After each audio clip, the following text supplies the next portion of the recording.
We are glad to see you again. In this story for sleep, we will journey back in time to an age of bronze and iron, of sprawling empires and legendary kings. Tonight, we tell the complete story of a man who built the largest empire the world had ever seen, yet was remembered not for his cruelty, but for his mercy. This is the story of Cyrus the Great.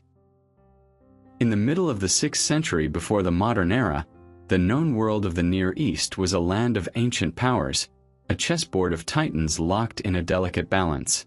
For great empires stood dominant, each convinced of its own strength and permanence. To the west, nestled in the sun-drenched lands of what is now Turkey, was the kingdom of Lydia. Its lands were fertile, its merchants shrewd, and its king, Croesus, was a name synonymous with unimaginable wealth. The gold flowing from the river Pactolus had made Lydia a center of commerce and luxury, a glittering prize on the world stage, its dominion extending over the wealthy Greek cities that dotted the Ionian coast. It was here, in Lydia, that the world's first true coinage had been minted from a mixture of gold and silver called electrum, a testament to a kingdom built not just on military strength, but on the revolutionary power of commerce. To the south, guarding the banks of the Nile, lay the ancient and enigmatic kingdom of Egypt. For thousands of years, its pharaohs had ruled as living gods, their civilization a beacon of stability and tradition, nourished by the life-giving, predictable floods of the sacred river.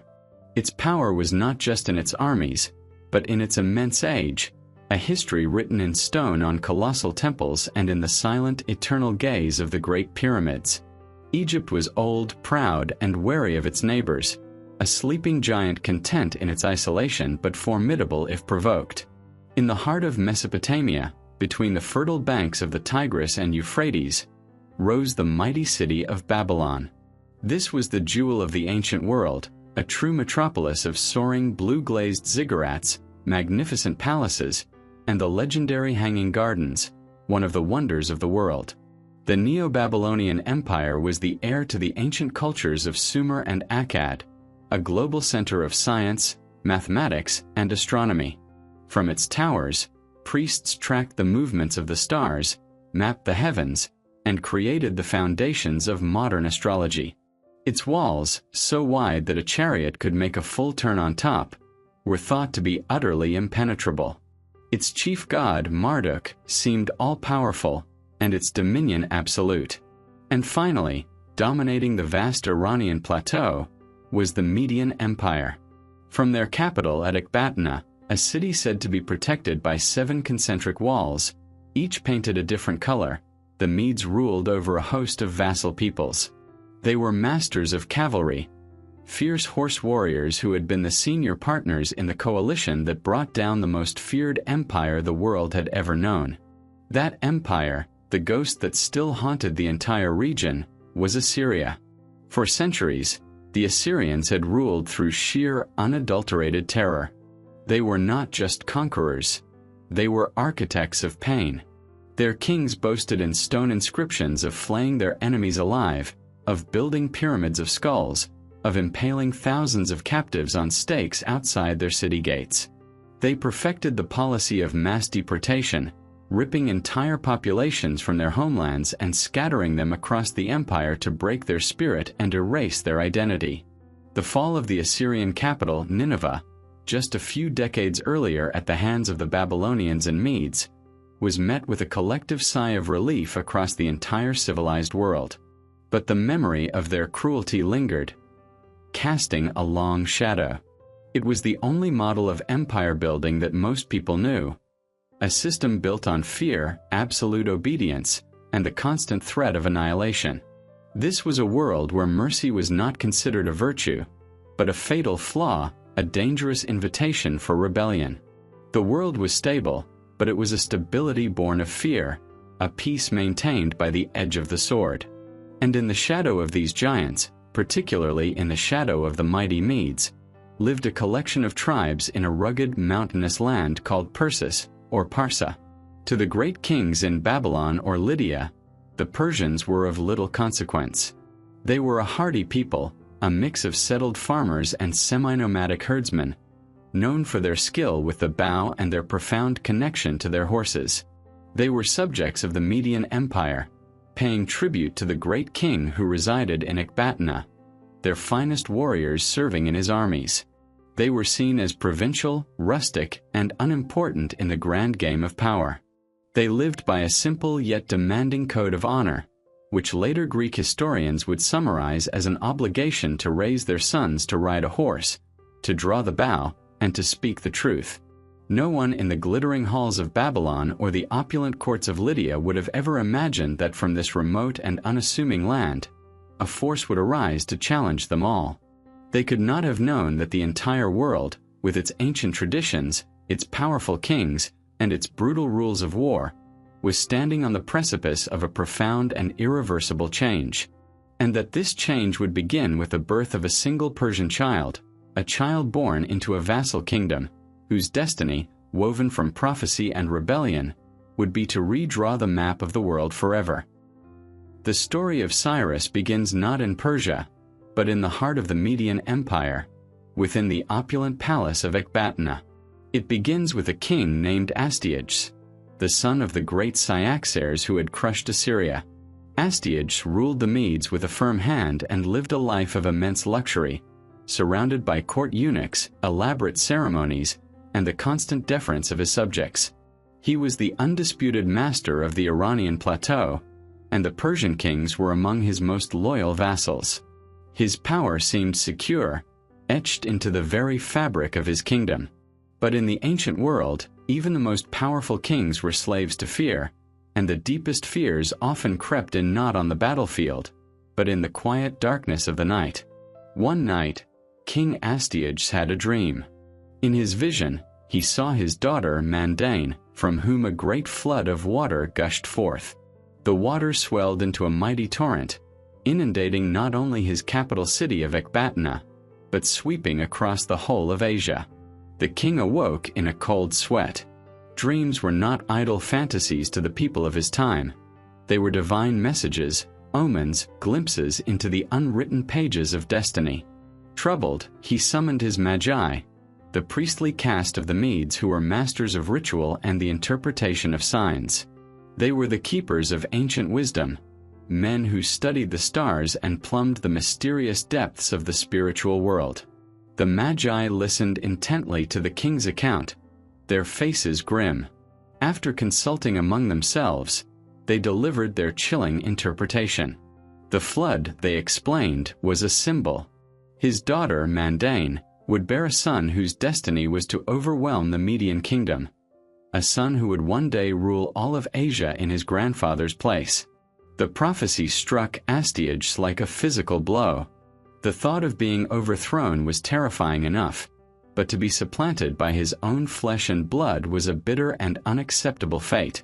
He was determined to defy this prophecy, to bend destiny to his will. His first move was a calculated political maneuver. He had to marry his daughter Mandain off, but not to any of the powerful Median nobles at his court. A son from such a union would have a legitimate claim and powerful allies. Instead, Astyages looked to his vassals. He chose a Persian, a man named Cambyses, the king of the small subject state of Anshan. By the standards of the Median court, Cambyses was a man of good family and quiet temperament, but he was a Persian, and therefore considered to be of a lower, less threatening status.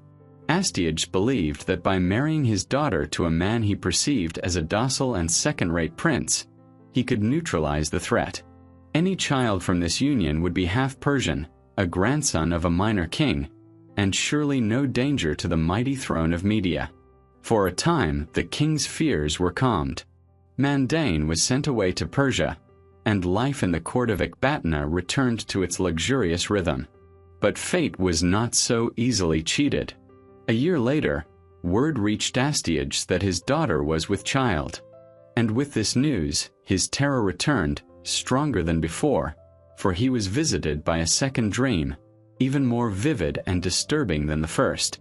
This time, he dreamt that a vine grew from his daughter's womb. It was no ordinary vine. It grew at a supernatural speed, its tendrils twisting and reaching, spreading until its shadow covered the entirety of Asia. When the sun rose, Astyages again summoned his magi. Their interpretation was swift and unambiguous, confirming his worst fears. The vine was the child in Mandane's womb. He would be a conqueror, a ruler whose dominion would eclipse all others. The Magi were adamant, this child must not be allowed to live, or the prophecy would surely come to pass. Driven by this terrifying certainty, Astyages resolved to commit a monstrous act. He would murder his own grandchild. He summoned his daughter back from Persia under a false pretext, bringing her to Ecbatana to await the birth.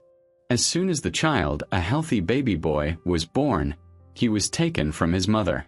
Astyages then called for his most trusted kinsman and courtier, a man named Harpagus. To Harpagus, he gave a simple and brutal order. Take the infant, carry him away to the mountains, and leave him to die of exposure or be devoured by wild beasts. He commanded Harpagus to ensure the child's death and to personally verify it. For a king consumed by fear, the death of a single infant seemed a small price to pay for the security of his throne and the preservation of his world. He had seen the future in his dreams, and he would stop at nothing to prevent it from becoming reality. He did not realize that in his desperate attempt to escape his fate, he had just set in motion the very sequence of events that would guarantee its fulfillment. Harpagus left the king's presence with the bundled infant in his arms and a heart of ice. As he walked through the cold stone corridors of the palace, his mind was a storm of conflicting fears. He was the king's most loyal servant, and to disobey a direct order meant certain and agonizing death. Astyages was not a man known for his forgiveness. Yet, the act he was commanded to perform was a monstrous one. This was not some unknown enemy. This was the king's own grandson, the child of the Princess Mandane.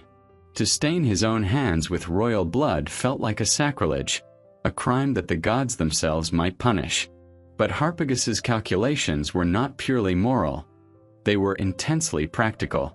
He thought of the future. King Astyages was already old. He had no son, which made Mandane his only heir. What if, by some chance, the throne were to one day pass to her? She would surely seek vengeance on the man who had murdered her only child. The risk of the king's immediate wrath was terrifying, but the risk of Mandane's future retribution was just as real. He was caught between two deadly possibilities. And so, Harpagus devised a plan that he hoped would protect him from both. He would ensure the child died, but he would not be the one to do the killing. His hands would remain clean of the royal bloodline. He summoned a man named Mithridates, a herdsman who grazed the king's cattle in the wild, lonely mountain pastures along the border with the Saspirian Mountains. It was a place infested with wild beasts, a perfect isolated stage for the grim task at hand. Harpagus's men brought the shepherd to a private chamber. There they showed him the infant, lying in a basket, adorned in fine embroidered clothes and small golden bracelets that marked him as royalty. Harpagus's voice was cold and firm. He explained that King Astyages had commanded that this child be exposed in the wildest part of the mountains and left to die. He warned the shepherd that if he failed, or if he tried to save the child, the king would inflict upon him the most drawn-out and torturous death imaginable. To ensure the order was followed, Harpagus added that he would send his own guards in 3 days to verify that the child's body was present. The shepherd, Mithridates, took the basket, his heart pounding with terror. He was a simple man, and he had just been made an accomplice in a horrific royal crime. He began the long journey back to his humble hut in the foothills. As he walked, he could hear the infant's cries. He arrived home to a scene of personal tragedy. His wife, whose name in the Median tongue was Spacco, had given birth while he was away. But their child, a son, had been stillborn. The woman was deep in mourning, her world shattered by the loss. When she saw her husband enter carrying a living, healthy baby dressed in rich clothing, she was overcome with shock and confusion.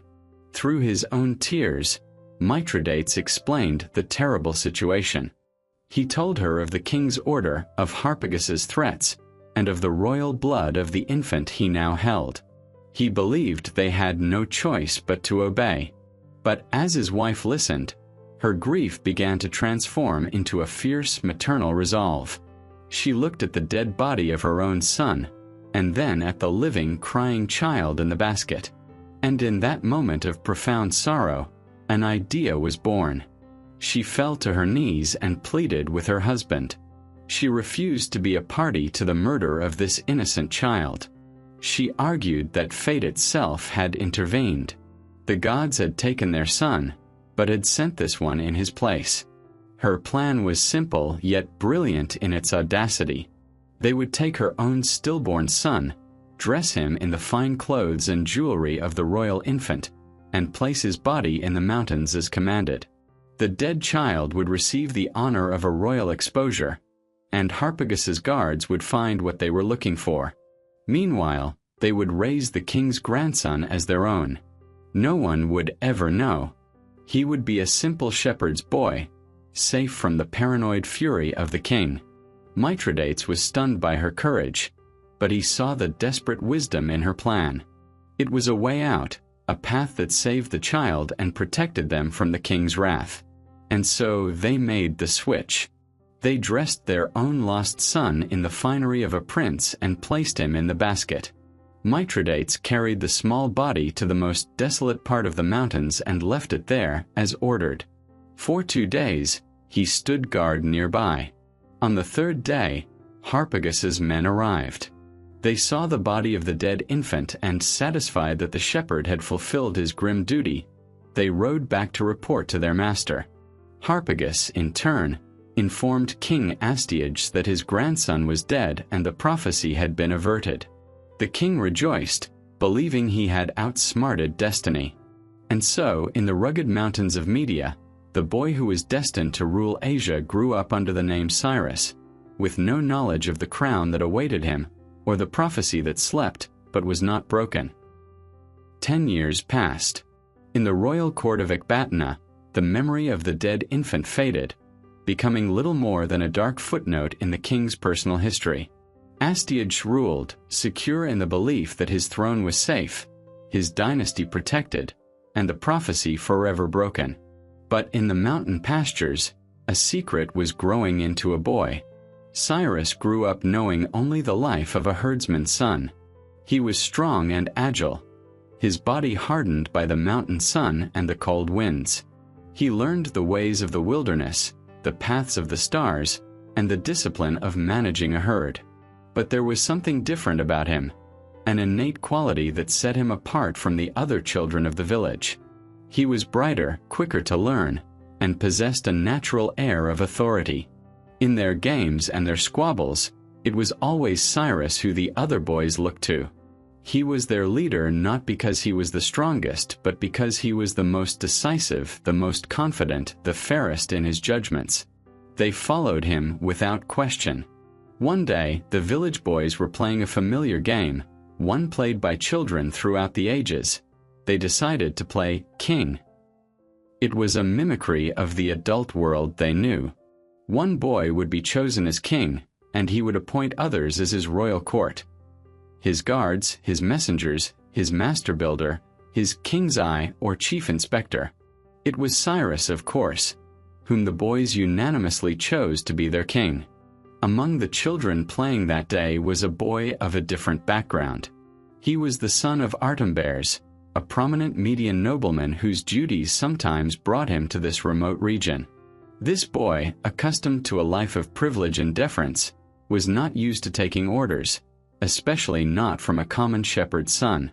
When Cyrus, playing his role as king with absolute seriousness, assigned this boy the task of building a house of mud and stone, the nobleman's son flatly refused. He scoffed at the idea, declaring that he would not obey the orders of a herdsman. A hush fell over the other children. This was a direct challenge to their chosen king. Cyrus's response was immediate and without hesitation. There was no flicker of doubt in his eyes, only the cold authority of a ruler whose command had been defied.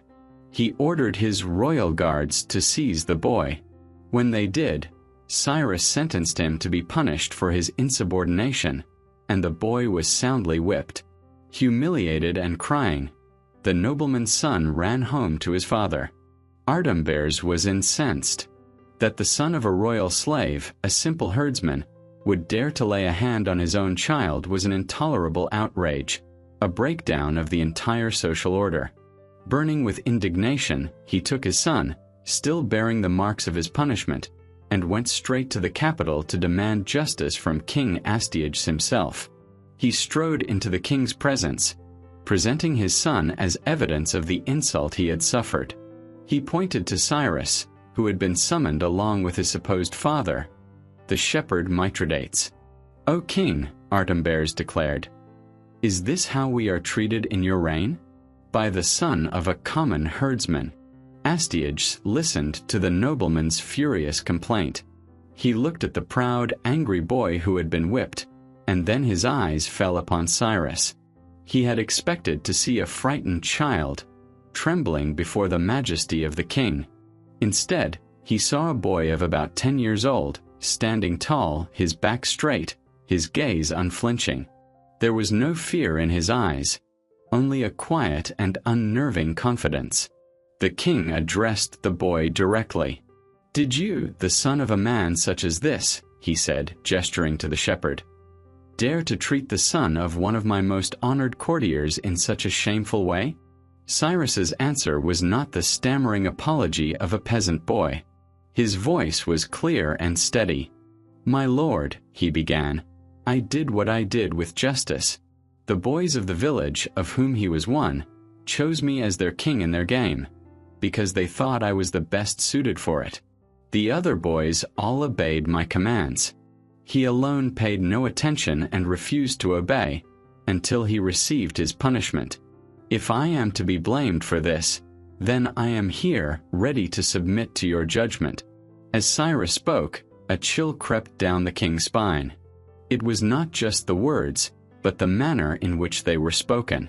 There was a spark of regal authority, a sense of innate rightness that was utterly out of place in a shepherd's son. Astyages looked closer, studying the boy's face, the line of his jaw, the shape of his eyes. And then he saw it. A faint, but unmistakable family resemblance. A shadow of his own features, and a clearer echo of his daughter, Mandane. The boy's age matched perfectly. The prophecy, which he had thought dead and buried for a decade, came rushing back into his mind like a tidal wave. The flood, the vine that covered all of Asia. A dreadful certainty began to dawn in the king's mind. He fell silent, his face pale. After a long moment, he dismissed Artaxerxes, promising him that he would be given full satisfaction. Then, he turned his cold, terrified gaze upon the shepherd. "I would speak with you," he said, his voice barely a whisper. Alone. He knew, with a sinking heart, that he was on the verge of uncovering a decade-old secret, and that the fate he had tried so hard to destroy had been growing up in his own backyard all along. The shepherd Mithridates stood alone before the king, his body trembling like a leaf in a storm. Under the furious, penetrating gaze of Astyages, the simple man's courage crumbled. The king did not need to resort to torture. The sheer weight of his royal authority was enough to crush the shepherd's will. The entire decade-old story spilled out. The stillborn child, his wife's desperate plea, the switching of the infants. He confessed everything, begging for the king's mercy.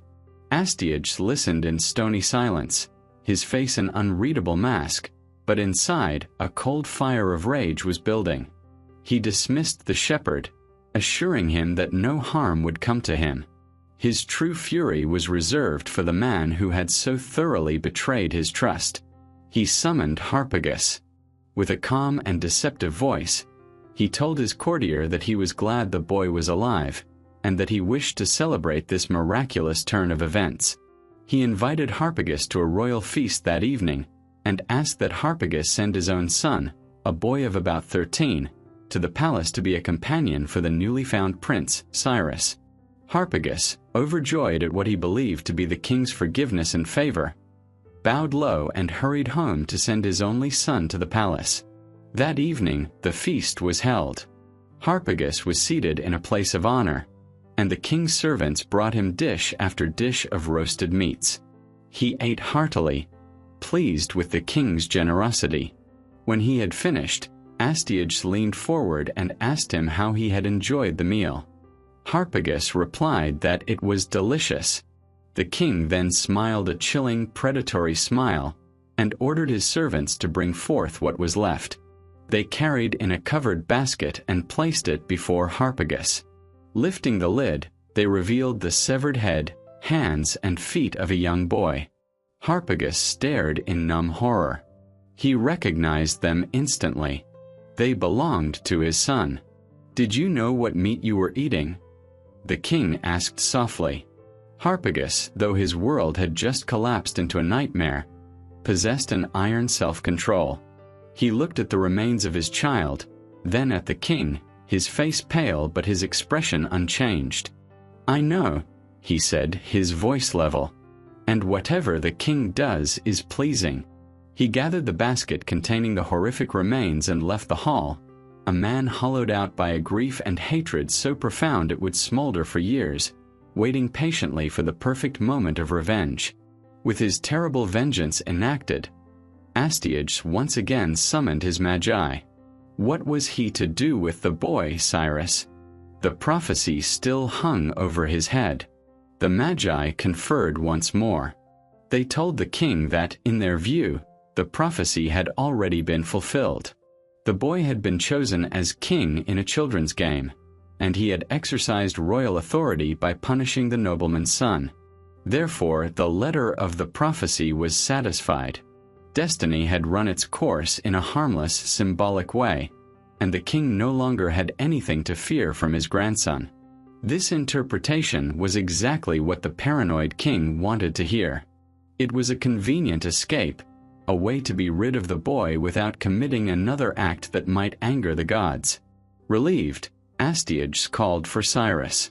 He revealed to the boy his true parentage, and then sent him away from the Median court, dispatching him south to his true home in Persis, to his father Cambyses and his mother Mandane. The reunion in the land of Anshan was one of joy and astonishment. For Cambyses and Mandane, the son they had mourned for a decade had been returned to them by a twist of fate. Cyrus, now a young man, finally learned the full story of his birthright.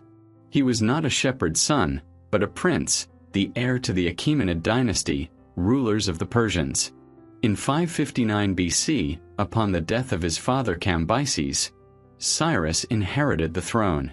But the kingdom he inherited was not yet a kingdom in the true sense. The Persians were a proud and hardy people, but they were a fractured collection of about 10 to 15 distinct tribes.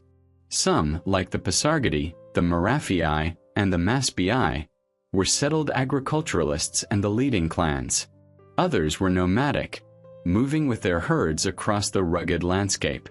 While they all shared a common language and culture, they were fiercely independent, often more loyal to their own clan chiefs than to a distant king. They were vassals of the Medes, and their division was a key reason they remained subjects.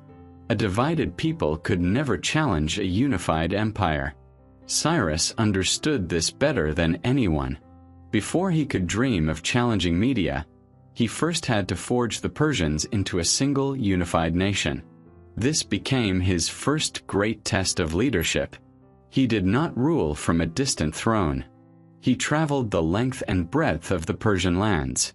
He met with the chiefs of each tribe, sitting with them, sharing their food, and listening to their grievances. He did not command their loyalty. He earned it. To the warrior tribes, he spoke of honor and of the shame of being subjects to the Medes. To the settled farmers, he spoke of a future where their lands would be protected and their prosperity would be their own, not sent north as tribute to Ecbatana. He possessed an incredible charisma, a way of speaking that inspired even the most stubborn clan leaders to see beyond the interests of their own tribe and to embrace a larger, shared identity as Persians. As a symbol of this new unity, he began to build. On the plain where he had reportedly won his final victory over Astyages years later, he founded a new capital. He named it Pasargadae, after his own royal tribe. It was not to be a fortress like Ecbatana, but an open, sprawling testament to Persian identity. He established it as the new heart of the nation, a place where all tribes could gather, a center for administration and a symbol of their collective ambition.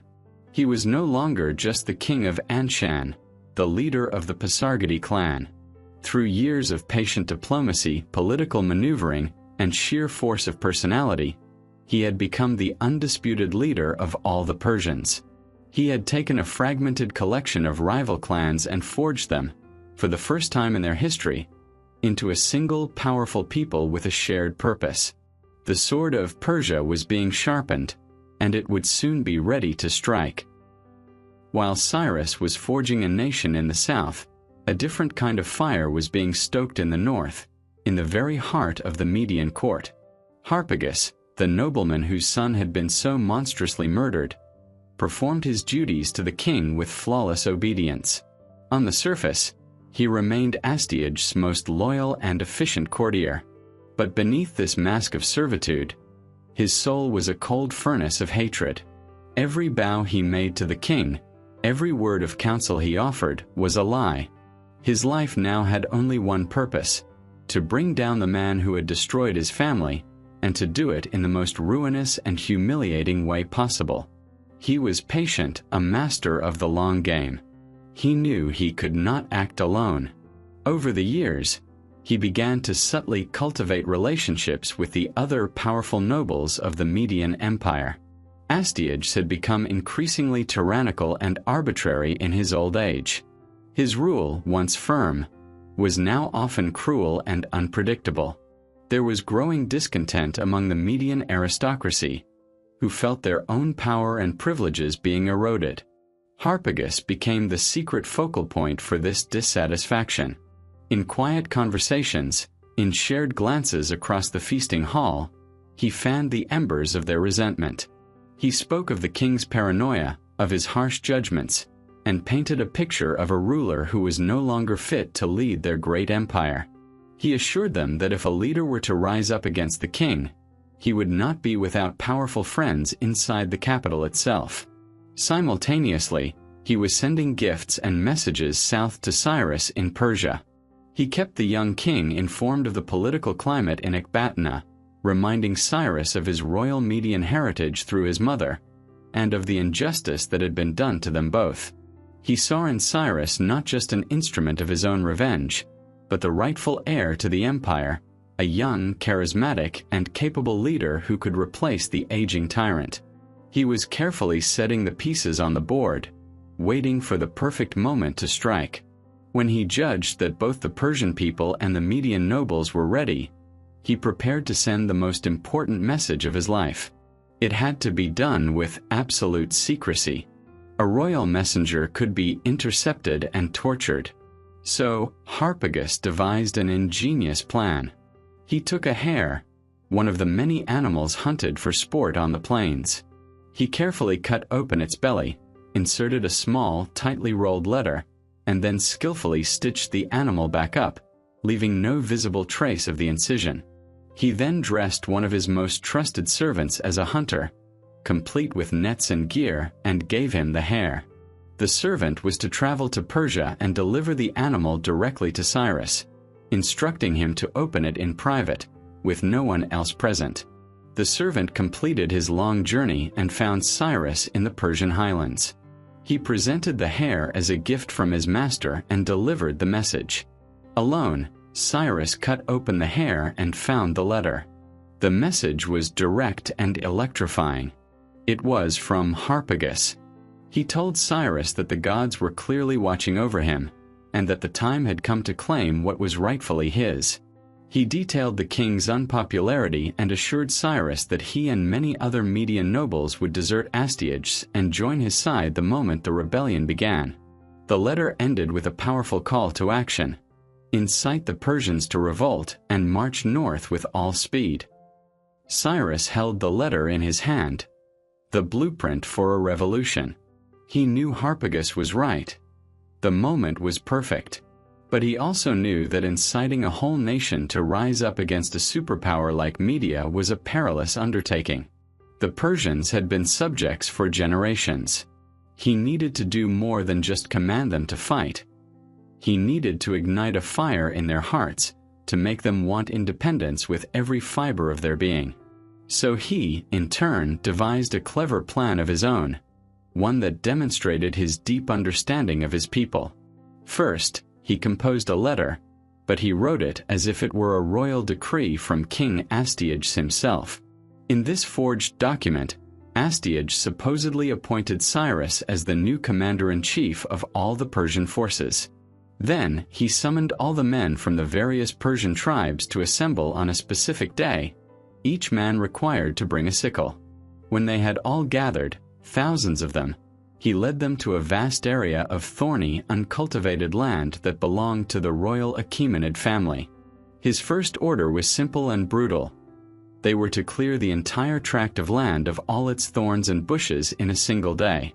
It was back-breaking, grueling work under the hot sun. The men toiled from dawn until dusk, their hands torn and bleeding, their bodies aching. At the end of the day, the field was cleared, and the men were utterly exhausted. But Cyrus was not finished. He then ordered them to reassemble at the same spot the very next day. When they arrived on the second day, weary and expecting another day of hard labor, they found a completely different scene. Cyrus had arranged a magnificent feast. He had slaughtered all the goats, sheep, and cattle from his father's herds.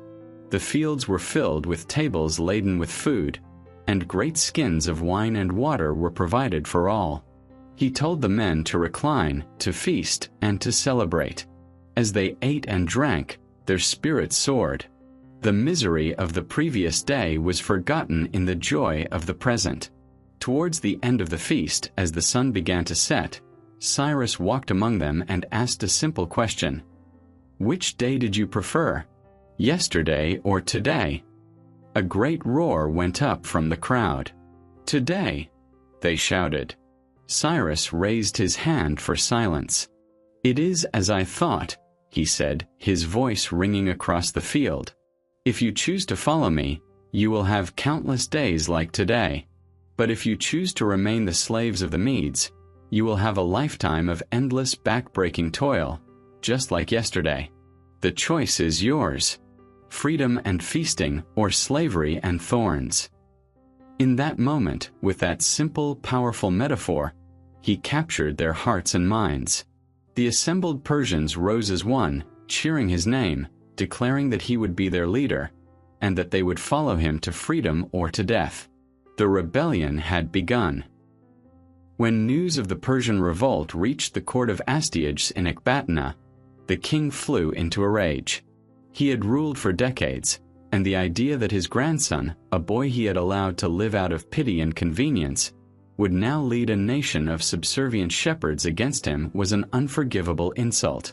In his fury, he reportedly slapped his thigh and declared, "He shall not have his joy of it for long."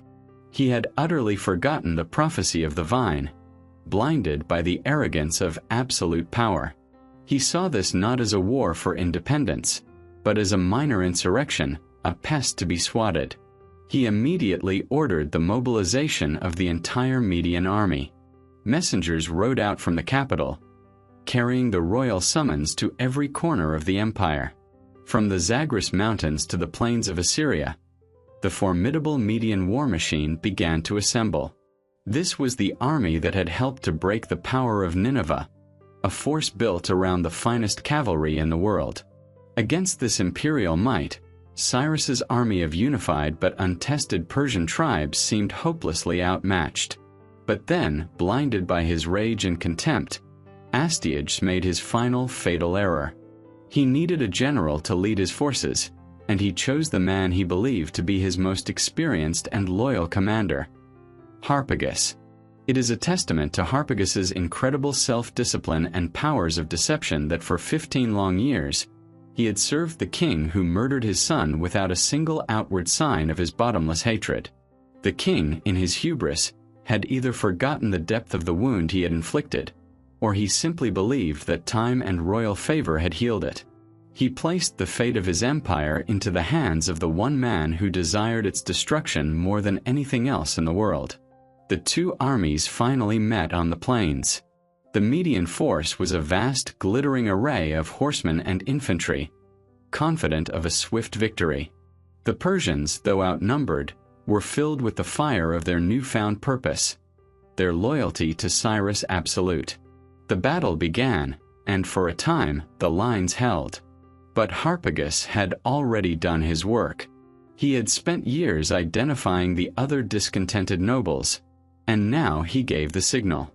In the heat of the battle, a large and crucial contingent of the Median army suddenly lowered their weapons.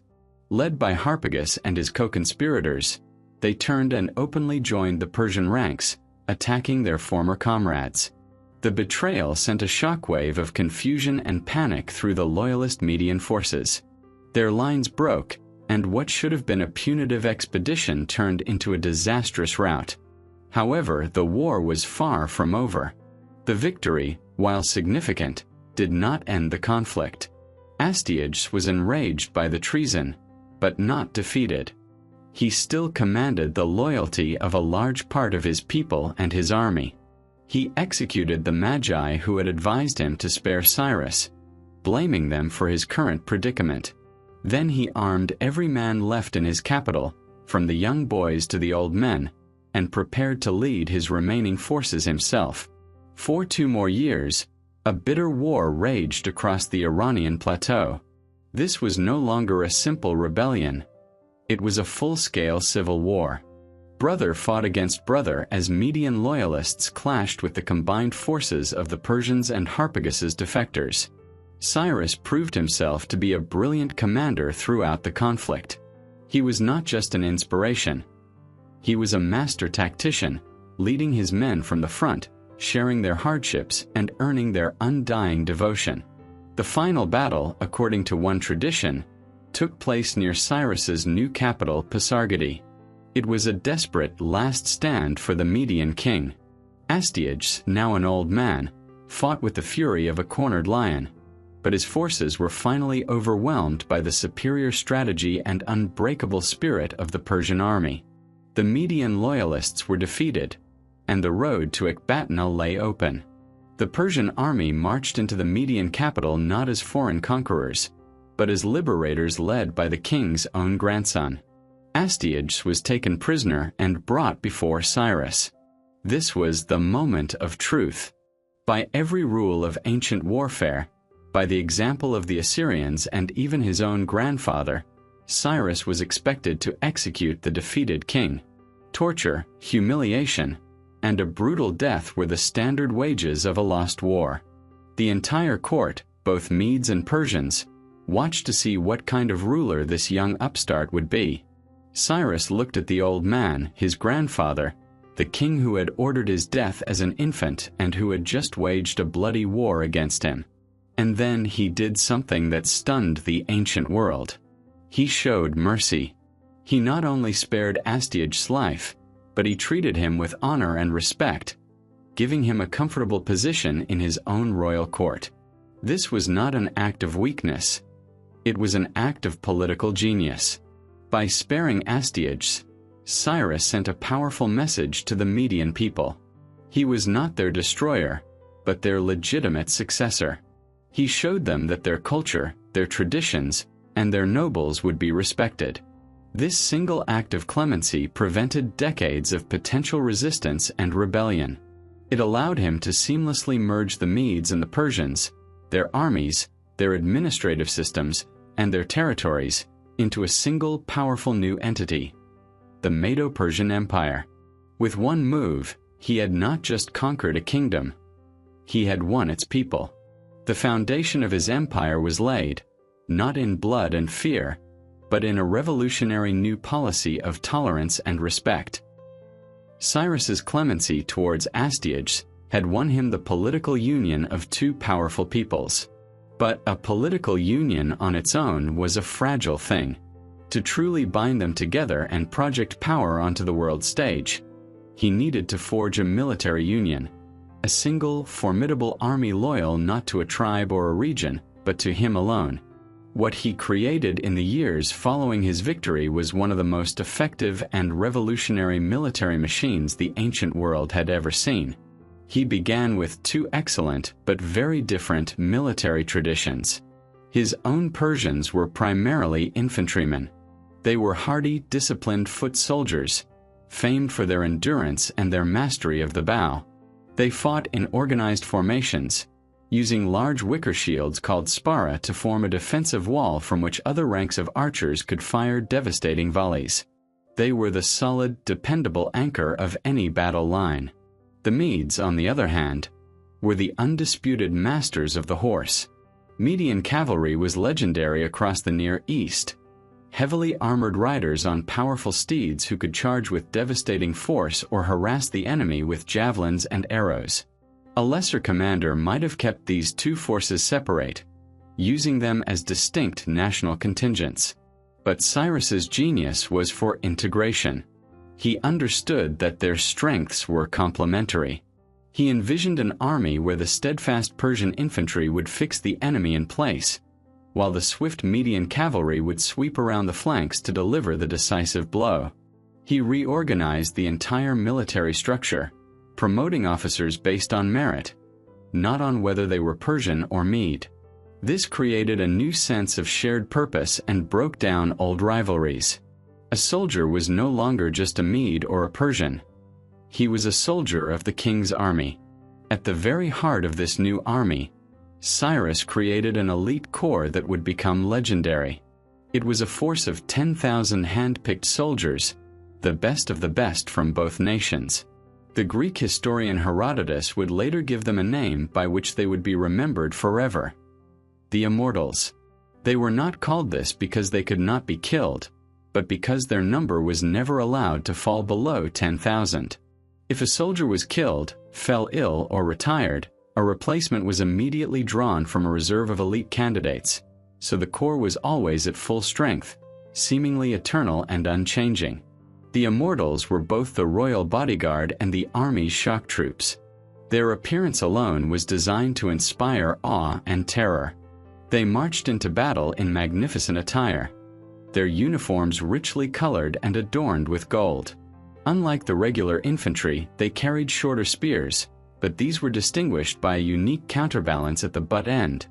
The common soldiers had a silver pomegranate, while the 1,000 elite officers who formed the king's personal guard had a golden apple, marking them out for all to see. They were the ultimate symbol of the empire's power and the unshakable loyalty Cyrus commanded. While the Immortals were the tip of the spear, the army's strength lay in its combined arms approach. The Persian infantry, with their wall of shields and storm of arrows, became the anvil. The Median cavalry became the hammer. Cyrus refined their roles, using light cavalry for scouting and harassing the enemy, and heavy cavalry for the earth-shattering charges that would break enemy formations. But Cyrus's military genius extended far beyond the battlefield. He understood something that many great warriors forgot: an army marches on its stomach. He was a master of logistics. He organized a complex but efficient supply system, ensuring his troops were fed, paid, and equipped, even on campaigns thousands of miles from home. He integrated engineers into his army, men who could build bridges to cross impassable rivers, or construct siege engines to bring down mighty walls. This logistical foresight gave his army a mobility and reach that few of his rivals could comprehend, let alone match. The result of all this was a new kind of fighting force. It was not just a collection of soldiers. It was a coherent and adaptable military system. It was multi-ethnic, merit-based, and logistically sound. It was an army that could fight on open plains, in rugged mountains, or lay siege to the greatest cities in the world. With this powerful instrument of conquest now forged and sharpened, Cyrus was no longer just the king of the Medes and Persians. He was the master of a superpower, and he began to look beyond the borders of the Iranian plateau, towards the glittering, wealthy kingdoms of the West. His gaze was falling upon Lydia. The news of the fall of the Median Empire spread like a shockwave across the ancient world. In the gilded halls of Babylon and the ancient temples of Egypt, scribes and priests noted the event with alarm. A civil war was one thing, but the result, the seamless fusion of two great powers into one, under the command of a young, vigorous, and brilliant new king, was something else entirely. The delicate balance of power that had defined their world for decades was shattered. A new, unknown, and immensely powerful player had just stepped onto the board. Nowhere was this news received with more urgency than in the city of Sardis, the capital of the glittering kingdom of Lydia. Lydia was the westernmost of the great powers, a land of legendary wealth that served as a bridge between the cultures of the East and the rising city-states of Greece. Its king was a man whose name would become a synonym for fabulous riches for all of time: Croesus. Croesus sat at the apex of human fortune. He had inherited a powerful kingdom and had expanded it, subjugating the Greek cities along the Ionian coast and forcing them to pay him tribute. His capital, Sardis, was one of the most magnificent cities in the world, a bustling hub of commerce where merchants from across the known world came to trade. The source of his kingdom's seemingly endless wealth was the river Pactolus, which tumbled down from the mountains, its sands heavy with gold dust. This natural bounty, combined with Lydian ingenuity in minting the world's first standardized coins of pure gold and silver, had made Croesus the richest man alive. He was not merely a rich man. He was a man who was deeply conscious of his own good fortune. The Greek historian Herodotus tells a famous, perhaps legendary story that perfectly captures his character. The wise Athenian lawgiver Solon once visited Sardis and was given a tour of the king's treasury. After being shown mountains of gold and jewels, Croesus, expecting to be flattered, asked Solon who he thought was the happiest man in the world. Solon did not name Croesus, but instead told the story of an obscure Athenian who had lived a good life, raised a fine family, and died gloriously in battle for his city. Croesus was annoyed. He asked who the second happiest man was, certain it must be him. Solon again told the story of two other simple, virtuous Greeks. Finally, the king, exasperated, asked, "And what of my happiness? Do you count it as nothing?" Solon's reply was a profound piece of ancient wisdom. He told the king that no man can be called truly happy until his life is over, for the future is unpredictable, and a man blessed by fortune one day can be utterly destroyed by it the next. Count no man happy until he is dead, was the lesson. Croesus dismissed the sage as a fool, but the words would one day return to haunt him. For now, however, Croesus felt anything but foolish. He felt threatened. The rise of Cyrus was a direct and personal challenge to his world. There were three powerful reasons why he could not simply ignore the new power rising in the east. The first was personal. King Astyages of Media was his brother-in-law. The fall of a family member was a matter of honor and demanded retribution. Allowing such an act to go unpunished would be seen as a sign of weakness. The second reason was strategic. Lydia's eastern border now touched the western edge of a new, gigantic, and ambitious empire. For decades, the Medes and the Lydians had maintained a stable frontier, their power carefully balanced. Now that balance was gone, replaced by a hungry and unpredictable force led by a military genius. Croesus believed it was only a matter of time before Cyrus turned his gaze westward. To wait for that to happen would be to surrender the initiative. He felt he had to strike first, to check this new Persian power before it grew even stronger. The third reason was simple ambition. Croesus saw in the chaos of the recent civil war an opportunity. Perhaps this new Medo-Persian union was not as stable as it appeared. A swift, decisive strike might not only neutralize the threat but also allow him to expand his own empire eastward, pushing his borders all the way to the Halys River and beyond. He dreamed of adding the vast resources of Mesopotamia to his own already overflowing treasuries. Revenge, fear, and ambition. These three powerful currents converged in the mind of the Lydian king. He began to prepare for what he believed would be the defining war of his reign. He started forging alliances, sending emissaries to Babylon and Egypt, hoping to create a grand coalition against the Persian upstart. But before he would commit his army, before he would risk his vast fortune and his very life on the fortunes of war, he needed assurance. He needed to consult the gods. And for that, there was only one place to turn: to the most famous and trusted oracle in the ancient world, the voice of the god Apollo at Delphi. He would ask the oracle a simple question: should he go to war with Persia? The answer he received would seal his fate. Croesus was a man of immense wealth, but he was not a fool. He knew the world was full of false prophets and charlatans. Before he would risk his kingdom on the word of a god, he was determined to find the most truthful oracle in the world. He devised an elaborate and, he believed, foolproof test. He dispatched 7 sets of messengers from Sardis, sending them to the 7 most famous oracles of the ancient world, from Libya to Greece. Their instructions were precise. They were to travel for 100 days, and on the 100th day, at a specific hour, they were to ask the oracle a single bizarre question. What is Croesus, son of Aliats, king of the Lydians, doing at this very moment? The messengers themselves had no idea what the king would be doing. It was a perfect test of clairvoyance. On the appointed day, back in Sardis, Croesus performed an action so strange and specific he was certain no human could ever guess it. He took a lamb and a tortoise, chopped them into pieces, and boiled them together in a great bronze cauldron with a bronze lid. It was an absurd, memorable, and utterly private act. The messengers returned one by one. The answers from most of the oracles were vague, nonsensical, or simply wrong. But when the messengers from Delphi returned, their faces were pale with awe. They reported that as soon as they had entered the sacred chamber and asked their question, the Pythia, the priestess who spoke the words of the god Apollo, had answered them instantly, not in prose, but in verse. Her words, as reported to Croesus, were astonishing in their detail. "I know the number of the grains of sand and the measures of the sea," the priestess had declared. "I understand the deaf-mute and I hear the man who does not speak.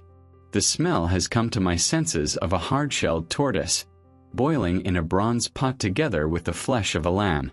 Bronze is the pot beneath, and bronze is the lid upon it." Croesus was thunderstruck. It was a perfect description of his secret act. The god of Delphi was real. His power was absolute. Convinced, Croesus now set about winning the god's favor. He prepared a sacrifice of a scale that the world had rarely seen, a testament to his piety and, more importantly, to his wealth. 3,000 of every kind of sacrificial animal were offered up on a vast pyre. He then melted down a colossal amount of gold to create magnificent offerings. Among them was a statue of a lion, weighing over 500 pounds, placed upon a pedestal of 117 gold bricks. He also sent 2 enormous mixing bowls, one of gold and one of silver, so large they could hold thousands of gallons, along with countless other priceless treasures. The road to Delphi was choked with the Lydian king's generosity. Having paid his dues, he sent his messengers a second time. Now they were to ask the crucial question: should Croesus march against the Persians, and should he join any army of men to himself as his friends? The Pythia's answer came back, short and memorable. "If Croesus should cross the Halys River," the oracle declared, "he will destroy a great empire." When Croesus heard these words, his heart soared. His ambition had been given divine approval. The oracle was clear. The Halys River was the historic border between his kingdom and the lands to the east. By crossing it, he would bring about the destruction of a great empire. And what great empire could that be but the new and threatening Persian one? It was exactly the answer he had hoped for. Overjoyed, he sent a third and final query. He asked if his own monarchy would be a long-lasting one. The oracle's reply was another cryptic verse. When a mule shall be king of the Medes, then, you soft-footed Lydian, flee by the pebbly Hermus. Do not stay nor feel shame at being a coward. This answer, far from alarming Croesus, made him laugh. A mule, a sterile hybrid animal, could never be a king. To him, this meant that he and his descendants would rule forever. He failed to see the riddle, the hidden metaphor. He did not know that Cyrus was of mixed parentage. His father a Persian, a subject people, and his mother a Mede, the ruling people. He was, in the symbolic language of the oracle, a mule. But Croesus, blinded by his own confidence and by the confirmation he so desperately wanted, saw only green lights. The gods were with him.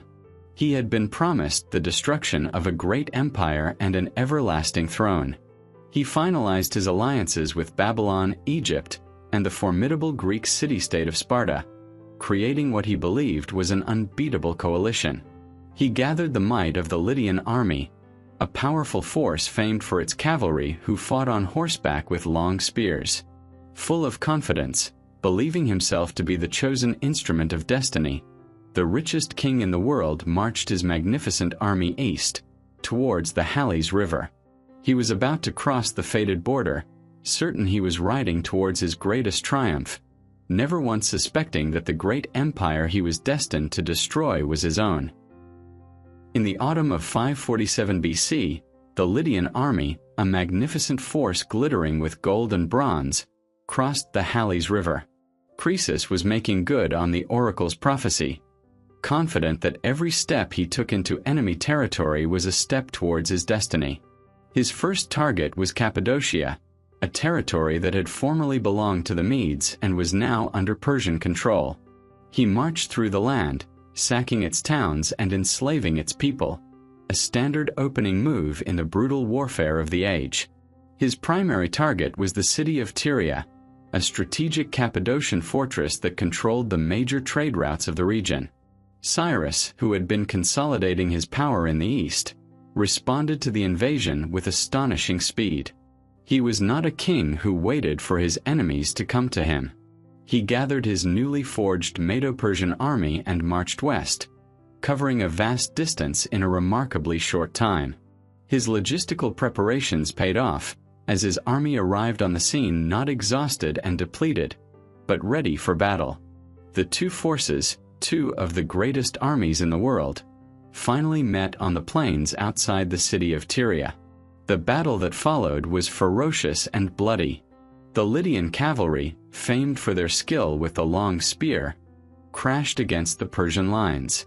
Cyrus, in turn, unleashed his own powerful Median horsemen, while his infantry, the disciplined Persian archers, rained down arrows upon the Lydian ranks. All day long the battle raged, the dust and the cries of men rising to the heavens. Thousands fell on both sides. It was a brutal head-on collision of two military superpowers, each refusing to yield. When the sun finally set, the battlefield was a grim tableau of death, but no clear victor had emerged. Both armies had been badly mauled, and neither had broken the other. That night, in his campaign tent, Croesus assessed the situation. He had met the Persians in open battle and had not been defeated, which in itself was a testament to his army's strength. However, he had also taken heavy losses. His own forces, he realized, were numerically inferior to the vast host Cyrus had brought against him. He had expected a quick and easy victory over a supposedly unstable new regime, but instead, he had run into a disciplined and highly motivated professional army led by a brilliant commander. He made what he believed was a sensible and prudent decision, one that followed all the established rules of warfare for that era. The season was growing late. The cold winds of winter were beginning to sweep across the high plains of Anatolia. Campaigns were not fought in winter. Armies went into winter quarters to rest, refit, and gather reinforcements. Croesus decided to withdraw. He would march his army back to his capital at Sardis, where they would be safe behind its impregnable walls. He then sent messengers to his powerful allies, to Babylon, Egypt, and Sparta, informing them of the situation and summoning them to send their promised armies to join him in the spring. He calculated that in 5 months' time, he would march out at the head of a colossal allied force that would dwarf Cyrus's army and guarantee a final, decisive victory. Having made his plan, he disbanded the mercenary portions of his army, telling them to reassemble in the spring, and confidently led his native Lydian troops back home. He did not understand the kind of man he was fighting. Cyrus did not play by the established rules. He was not a conventional thinker. As he watched the Lydian army retreat from the field at Tyria, he immediately grasped the truth of the situation. Croesus had mistaken a pause in the fighting for the end of the war. He was acting as if the conflict was a gentleman's game, with agreed-upon intervals. Cyrus saw this not as a reason to rest, but as a golden opportunity, a moment of profound strategic vulnerability for his enemy. While Croesus was slowly marching his army home, Cyrus made a decision of breathtaking audacity. He would not go into winter quarters. He would not wait for spring. He would pursue the Lydian army. More than that, he would not just pursue them. He would race them to their own capital. He ordered his army to prepare for a forced march, not back to his own territory, but west, deeper and deeper into the heart of Lydia, straight for the city of Sardis itself. It was a move of incredible risk. He was leading his army far from their supply lines, into hostile territory, with winter fast approaching. A single major snowstorm could trap and destroy his entire force. But the potential reward was even greater. He knew Croesus would be completely unprepared. The Lydian king would have dispersed his mercenaries and would be resting comfortably in his capital, thinking he had months to prepare for the next phase of the war. Surprise, Cyrus calculated, was his most powerful weapon, more powerful than any cavalry or infantry. It was a weapon that could win the war in a single, decisive stroke. And so, the Persian army turned west and began one of the most remarkable marches in ancient military history. They moved with a speed and determination that seemed almost supernatural, driven by the iron will of their king. They were a relentless force, an arrow aimed at the heart of the Lydian kingdom, flying through the cold autumn air. While Croesus was complacently planning for a war in the distant spring, war itself, in the form of Cyrus the Great, was already thundering towards his gates. The arrival of the Persian army before the walls of Sardis was a spectacle of profound shock and disbelief. Croesus and his court had been relaxing, secure in the knowledge that the war was months away. Suddenly, Persian scouts appeared on the horizon, followed by the dust clouds of a massive approaching army. It was as if a force of ghosts had materialized out of the winter mist. Panic gripped the city. The mercenaries had been sent home, the allies were still in their own lands, and the great Persian war machine was now camped on their doorstep. But Croesus, for all his flaws, was no coward. He was a king and a commander. Shaking off his astonishment, he acted with speed. He still had his native Lydian army, and at its core was the pride of his kingdom, his cavalry. The Lydian horsemen were considered among the finest in the world, heavily armed lancers whose charge was thought to be unstoppable. The great flat plain that stretched before the city of Sardis was a perfect cavalry ground. Croesus was still confident. In a straightforward, head-on battle on this plain, he believed his elite horsemen would sweep the Persians from the field. He ordered his army to form up and marched out to meet the enemy. Cyrus watched the Lydian deployment from the Persian lines. He, too, knew the fearsome reputation of the Lydian cavalry. He had seen their effectiveness firsthand at the Battle of Tyria. A conventional battle would be a bloody affair, and its outcome was not certain. But Cyrus had a mind that saw opportunities where others saw only problems. He noticed something that would become the key to the entire battle: his own army's baggage train. For months, his soldiers' supplies, tents, and equipment had been carried on the backs of hundreds of Bactrian camels. He had made a crucial observation, something known to experienced travelers and nomads of the East. Horses, if they are not accustomed to it, have a deep and instinctual fear of camels. They are terrified by the unfamiliar sight of the large lurching beasts, and they cannot stand their unique pungent smell. In that moment, a plan of stunning simplicity and genius was born in Cyrus's mind. He would not try to defeat the Lydian cavalry with his own. He would make their own horses defeat them. He gave a startling order. All the camels were to be unloaded. Their packs and supplies were to be set aside.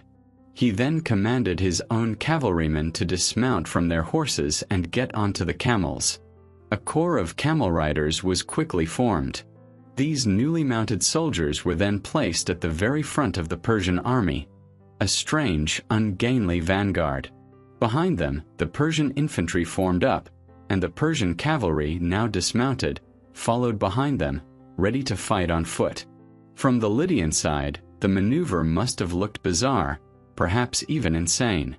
Croesus gave the order to advance. The Lydian cavalry began their charge, a thunderous, magnificent sight, their long spears leveled, the ground shaking beneath their hooves. They were the pride of the richest kingdom on earth, charging towards what they expected to be an easy victory over a strange-looking vanguard. Then they got closer. The Lydian horses caught the scent of the camels. Their ears went back. Their eyes widened in terror. The confident charge faltered. As the camel line drew nearer, the horses became uncontrollable. They bucked, they reared, they whinnied in panic, turning and bolting in every direction, desperate to get away from the terrifying sight and smell.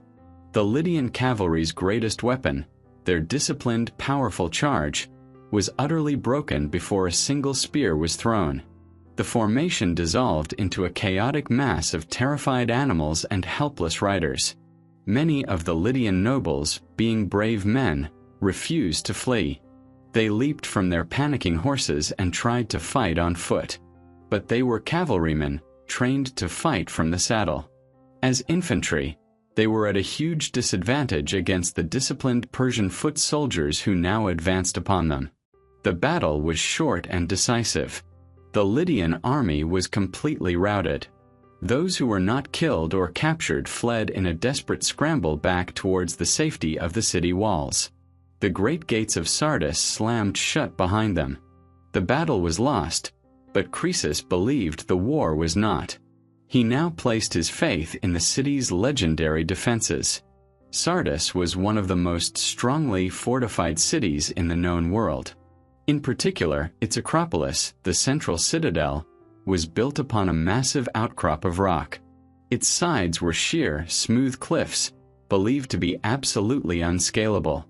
Croesus looked up at his impregnable fortress and calculated that he could hold out for years if necessary. He immediately dispatched new messengers, carrying urgent pleas for help to his allies in Sparta, Babylon, and Egypt. The message was simple. Sardis was under siege. They must come to his aid with all possible speed. He settled in, confident that his stone walls would hold back the Persian army long enough for his allies to arrive and crush Cyrus between them. He had lost the Battle of the Plains, but he believed the silent, unbreachable cliffs of his citadel would give him the final victory. The siege of Sardis, a city famed for its impregnable defenses, lasted a mere 14 days. The story of its fall became a legend, a testament to Cyrus's belief that no fortress was truly unconquerable. On the 14th day of the siege, a Persian soldier named Hieroedes was watching a section of the Acropolis that was considered so steep it was left completely unguarded. He saw a Lydian soldier who had accidentally dropped his helmet over the side, carefully climb down a hidden crevice in the cliff face to retrieve it, and then climb back up. Hieroedes had found the secret. That night, he led a small elite group of Persian soldiers up the same hidden path. They scaled the cliff in silence, reaching the top to find it completely deserted. They crept along the unguarded citadel walls and opened the main gates from the inside. The Persian army swarmed in, and the city fell. Croesus, the richest king in the world, was taken prisoner, his great empire destroyed, just as the oracle at Delphi had predicted. The story goes that as he was about to be burned on a pyre by Cyrus, he remembered the words of the wise man Solon and cried out his name. Intrigued, Cyrus asked for the story and upon hearing it, was so struck by the lesson of the fleeting nature of fortune that he spared Croesus's life, making him an honored advisor in his court. With the fall of Sardis, the rest of Lydia, including the wealthy Greek city-states on the coast, quickly submitted to Persian rule. Cyrus had conquered a vast and wealthy new territory, pushing the borders of his empire all the way to the Aegean Sea. He now controlled the entire Anatolian peninsula. The path to the greatest prize of all, the ancient and magnificent city of Babylon, seemed clear. Any other conqueror of his time would have immediately turned his army southeast, towards the riches of Mesopotamia. But Cyrus was not like any other conqueror. He was a strategist of unparalleled foresight. He understood that an empire was like a building. It was only as strong as its foundations. To march on Babylon now, with his eastern flank vast and untamed, would be a massive strategic risk. The lands of the Iranian plateau and Central Asia were a patchwork of powerful tribes and small kingdoms. Many had been nominal vassals of the Medes, but with the fall of Astyages, their loyalty was to no one. They were a potential powder keg at his back, leaving this vast, unstable region unsecured while he engaged in a major war with Babylon would be an invitation for rebellion and chaos. It would be like trying to fight a lion while ignoring the wolves circling behind him. So, instead of marching on Babylon, Cyrus made a patient and calculated decision. He turned his army around and, for the next 5 to 6 years, from roughly 546 to 540 BC, he engaged in a series of grueling but essential campaigns in the east. Our historical sources for this period are much scarcer than for his Western wars. The Greek historians were far more interested in events that happened closer to their own world. But from the lists of conquered peoples recorded in later Persian inscriptions, we can piece together the immense scale of these eastern conquests. He began by consolidating control over the territories of the former Median Empire that might have sought independence after the Civil War. Lands like Parthia, a region of steppe and mountain southeast of the Caspian Sea, were brought firmly under his control. Then he pushed further east, into the heart of Central Asia. One by one, ancient and storied provinces fell to his army. Drangiana, Arachosia, Margiana, names that sound like echoes from a lost world. These were not empty deserts. They were populated lands with their own cities, rulers, and military traditions. Of all these conquests, the most significant was the subjugation of Bactria. Located in what is now northern Afghanistan, Tajikistan, and Uzbekistan, Bactria was a rich, fertile, and heavily populated region, considered one of the ancient cradles of Iranian civilization. Its warriors and horsemen were renowned for their skill and ferocity. Securing Bactria was no simple task, but by doing so, Cyrus not only added a wealthy province to his empire, but also established a crucial strategic foothold for controlling the rest of Central Asia. From Bactria, he pushed northeast into Sogdiana, the land between the Amu Darya and Sir Darya rivers, and into Chorasmia, near the Aral Sea. These campaigns were a world away from the set-piece battles he had fought in Lydia. Here, he was not fighting organized state armies, but a vast array of nomadic and semi-nomadic Scythian and Saka tribes, fierce horse archers who lived and fought on the endless steppes. These were masters of hit-and-run warfare, a fluid and elusive enemy that refused to be drawn into a decisive battle. Conquering them required a completely different kind of strategy, one of relentless pursuit, control of water sources, and the construction of a chain of frontier forts to protect settled lands from nomadic raids. This long, arduous process was the true forging of his empire. It was less glorious than the defeat of Croesus, but arguably more important. By the end of this period, Cyrus had secured a vast strategic rear, pacifying an enormous territory that stretched from the Zagros Mountains to the edge of India and north to the steppes of Central Asia. He had secured his foundations. The wolves were no longer at his back. Now, and only now, was he ready to turn his attention to the lion. The conquest of the settled lands of the East was a matter of conventional, if difficult, warfare. But as Cyrus pushed further northeast, towards the great rivers of the Jaxartes and the Oxus, he came face to face with an enemy unlike any he had ever known. Here, the world of cities, farms, and fixed borders dissolved into a vast, seemingly endless sea of grass, the Eurasian steppe. And this sea had its own masters. The nomadic horse tribes known to the Persians as the Saka, and to the Greeks as the Scythians. Fighting these people was like punching the wind. They had no cities to besiege, no farms to burn, no supply lines to cut. Their nation was their tribe, their capital was the back of a horse, and their territory was wherever their herds could find pasture. They were born in the saddle, learning to ride before they could properly walk. Their entire society was a mobile war machine. Their primary tactic was the one that has frustrated settled empires for centuries: the hit-and-run raid. A whirlwind of horse archers would appear on the horizon, shower a Persian column with arrows from a safe distance, and then vanish back into the steppe before a counterattack could be organized.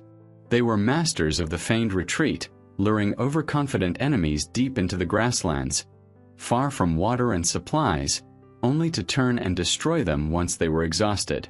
How do you defeat an enemy who refuses to fight on your terms? How do you conquer a people who simply melt away whenever your main army approaches? Chasing them was a fool's errand. It would mean stretching the Persian army thin, exhausting its soldiers and horses, and risking annihilation in the vast, unforgiving emptiness of the steppe. Cyrus, the ultimate pragmatist, quickly realized that his existing strategies were useless here. The goal could not be conquest in the traditional sense. The goal had to be control. He could not conquer the steppe, but he could and would draw a line in the sand. He would establish a firm, defensible border, a frontier between the ordered, civilized world of his empire and the wild, fluid world of the nomads. His strategy shifted from offense to a grand-scale project of strategic defense and containment. His plan was to build a chain of fortified settlements and military garrisons along the northeastern frontier. These forts would serve multiple purposes. They would be watchtowers, giving early warning of any nomadic raiding parties. They would be bases from which his own cavalry could launch rapid punitive expeditions to intercept those raiders. And most importantly, they would be powerful symbols of the permanence of Persian rule. They were anchors, pinning down the edge of the empire to the physical landscape. The culmination of this grand project was the founding of a new city, a powerful fortress on the banks of the Jaxartes River, the modern-day Syr Darya. This river would mark the absolute northeastern limit of his empire. He named the city Cyropolis, the city of Cyrus. It was the most remote of the 7 major cities he founded in the region, a bastion of imperial power looking out into the endless steppe. The construction of Cyropolis was a monumental undertaking and a powerful statement. It was not just a military camp. It was a planned urban center, designed to be a hub for trade and a center of Persian administration and culture on the very edge of the world. Its walls were a clear message to the Saka tribes: thus far and no further. Within this border is the king's land, the king's law, and the king's peace. Beyond it lies the wilderness. If you wish to trade, come in peace. If you come to raid, you will break yourselves against this wall of stone and the army that guards it. This strategy of creating a hard frontier was a long and arduous process, punctuated by constant skirmishes and small-scale battles. But it was ultimately successful. Cyrus never fully conquered the Saka, in the way he had conquered the Lydians. No single battle brought them to their knees. Instead, he pacified the border. He created a zone of stability, allowing agriculture and trade to flourish under the protection of his forts. He effectively tamed the frontier, turning a chaotic and dangerous region into a managed and defended borderland.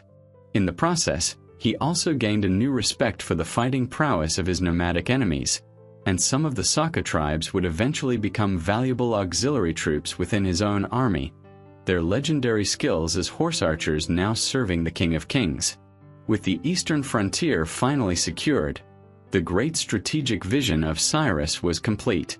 The foundation of his empire was now rock solid, stretching from the Greek world in the west to the Jaxartes River in the northeast.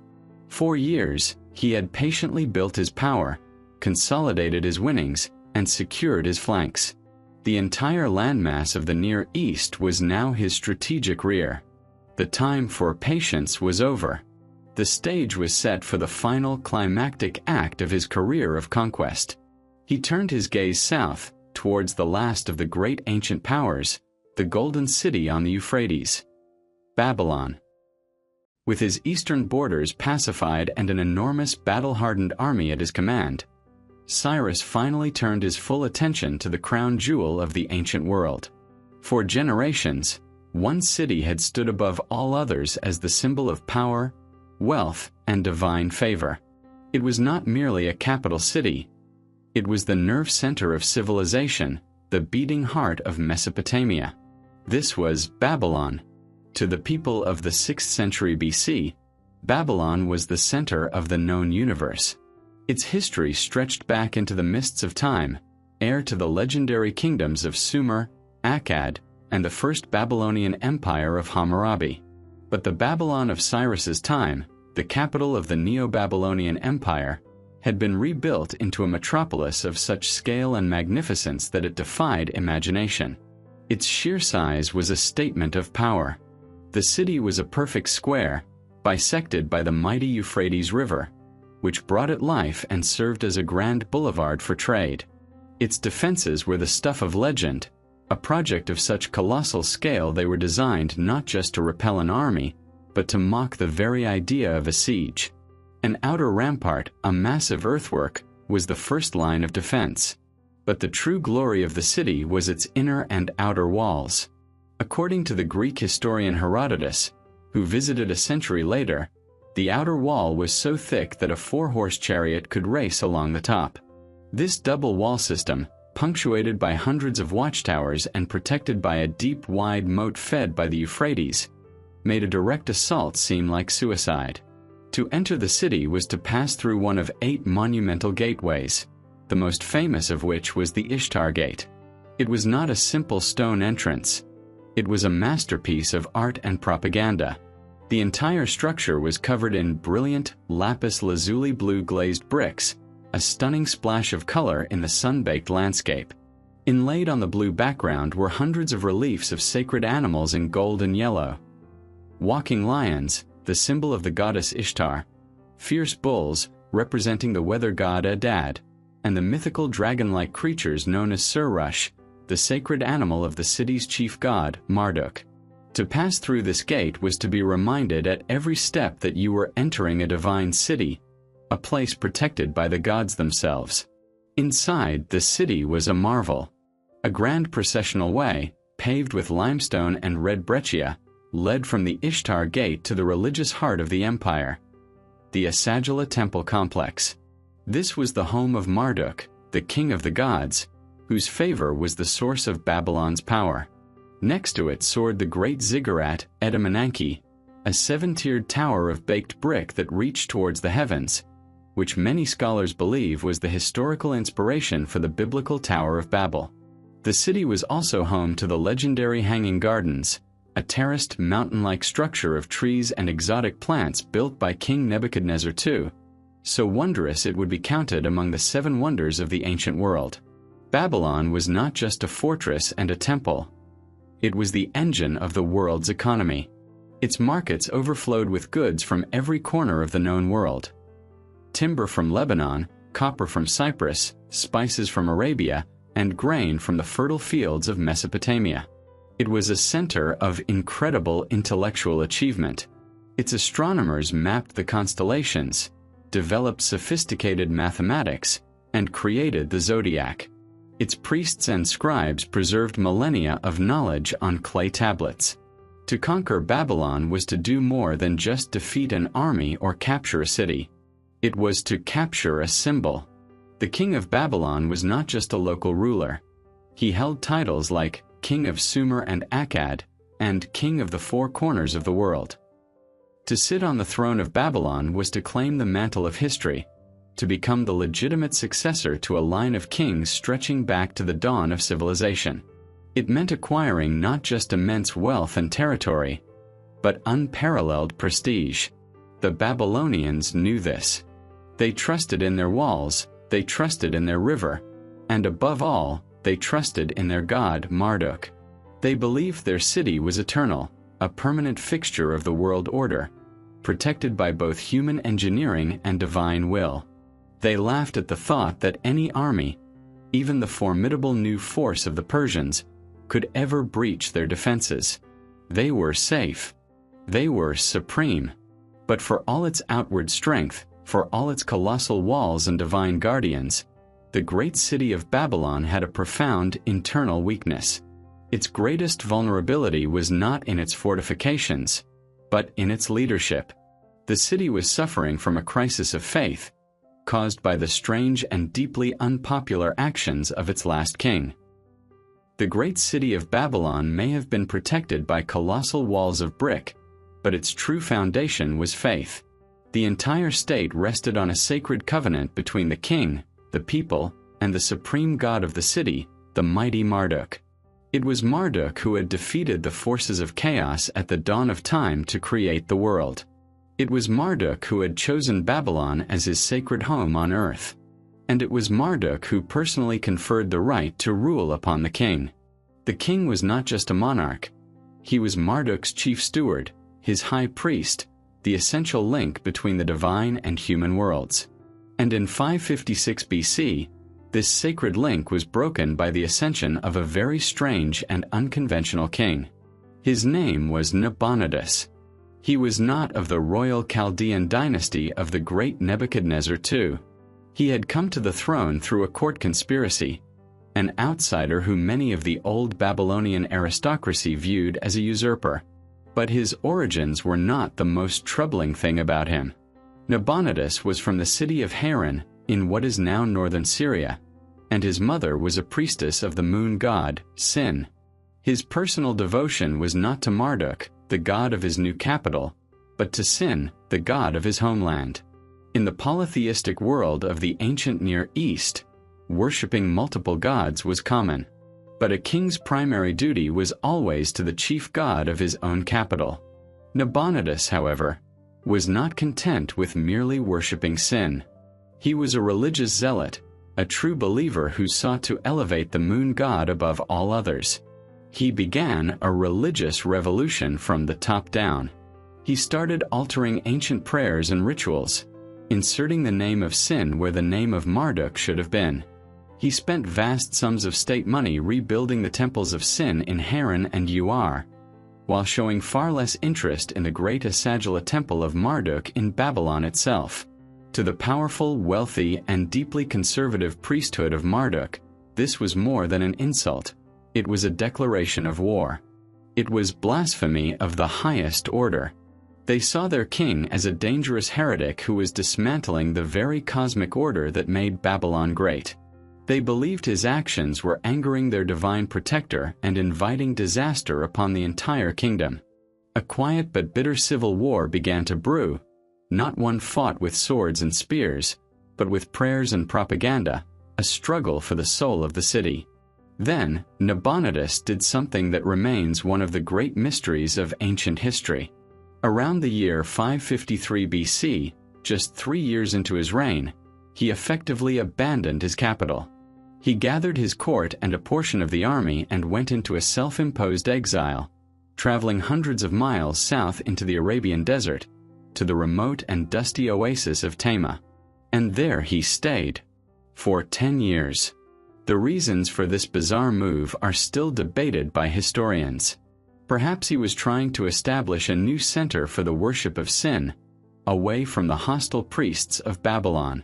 Perhaps it was a strategic move to control the lucrative Arabian trade routes for incense and spices. Whatever his reasons, the effect on Babylon was catastrophic. He left his son Belshazzar to rule in his place as regent, but Belshazzar, while capable, was not the king. He could not fulfill the most sacred of all royal duties. The most important event in the Babylonian religious calendar was the Akitu, the New Year festival held every spring. This was not just a party. It was a 12-day-long ritual of cosmic renewal. During the festival, the king had to perform a series of sacred rites in the Temple of Marduk. The most crucial of these involved the king entering the Holy of Holies, where he was ritually stripped of his regalia, slapped in the face by the high priest until he cried, a sign of his humility before the god, and then had his power to rule for the coming year personally reaffirmed by the hand of Marduk himself. Without the king, the festival could not happen. And for 10 years, because Nabonidus was in Tama, the Akitu was cancelled. For a decade, the cosmic order was not renewed. The people believed that Marduk was angry, that the connection between heaven and earth was severed. The economy suffered, morale plummeted, and the blame for this national disaster fell squarely on the absent heretical king. Into this deeply fractured and demoralized city, whispers began to arrive from the east. They were carried by merchants, by travelers, and by the secret agents of a new power. These whispers told of a different kind of king, a king named Cyrus, a king who did not desecrate temples, but honored them, a king who respected the gods of the peoples he conquered. The priests of Marduk, feeling betrayed by their own monarch, began to listen to these whispers. They saw their own king as an enemy of their god. Perhaps they began to think this Persian conqueror was not a threat. Perhaps he was the answer to their prayers. Perhaps he was the man Marduk himself would choose to punish the heretic and liberate his holy city. The great walls of Babylon were as strong as ever, but the will of its people to defend their strange and absent king was rotting away. Cyrus the Great was more than a general of armies. He was a student of power. He understood that the greatest walls in the world were useless if the people defending them had lost their will to fight. As he prepared for the invasion of Babylonia, he launched a campaign that was just as important as any military maneuver. It was a war of ideas, a battle for the hearts and minds of the Babylonian people, and it was fought not with arrows and spears, but with whispers and promises. From his position in the east, Cyrus and his advisors began to craft a powerful and seductive narrative. His agents, disguised as merchants and travelers, moved throughout the Babylonian lands, spreading a carefully constructed message. This message was not aimed at inciting fear, like the Assyrians of old, but at fostering hope. The propaganda had a single brilliant theme. Cyrus was not coming as a foreign conqueror to destroy Babylon, but as a liberator, an instrument of divine will, chosen by the great god Marduk himself. Every element of Nabonidus's unpopularity was expertly exploited. Had the king abandoned the city for 10 years? Cyrus was a king who led from the front. Had the king cancelled the sacred Akitu festival, angering the gods? Cyrus was a king who honored the traditions of the lands he came to rule. Had the king tried to replace the supreme god Marduk with the moon god Sin?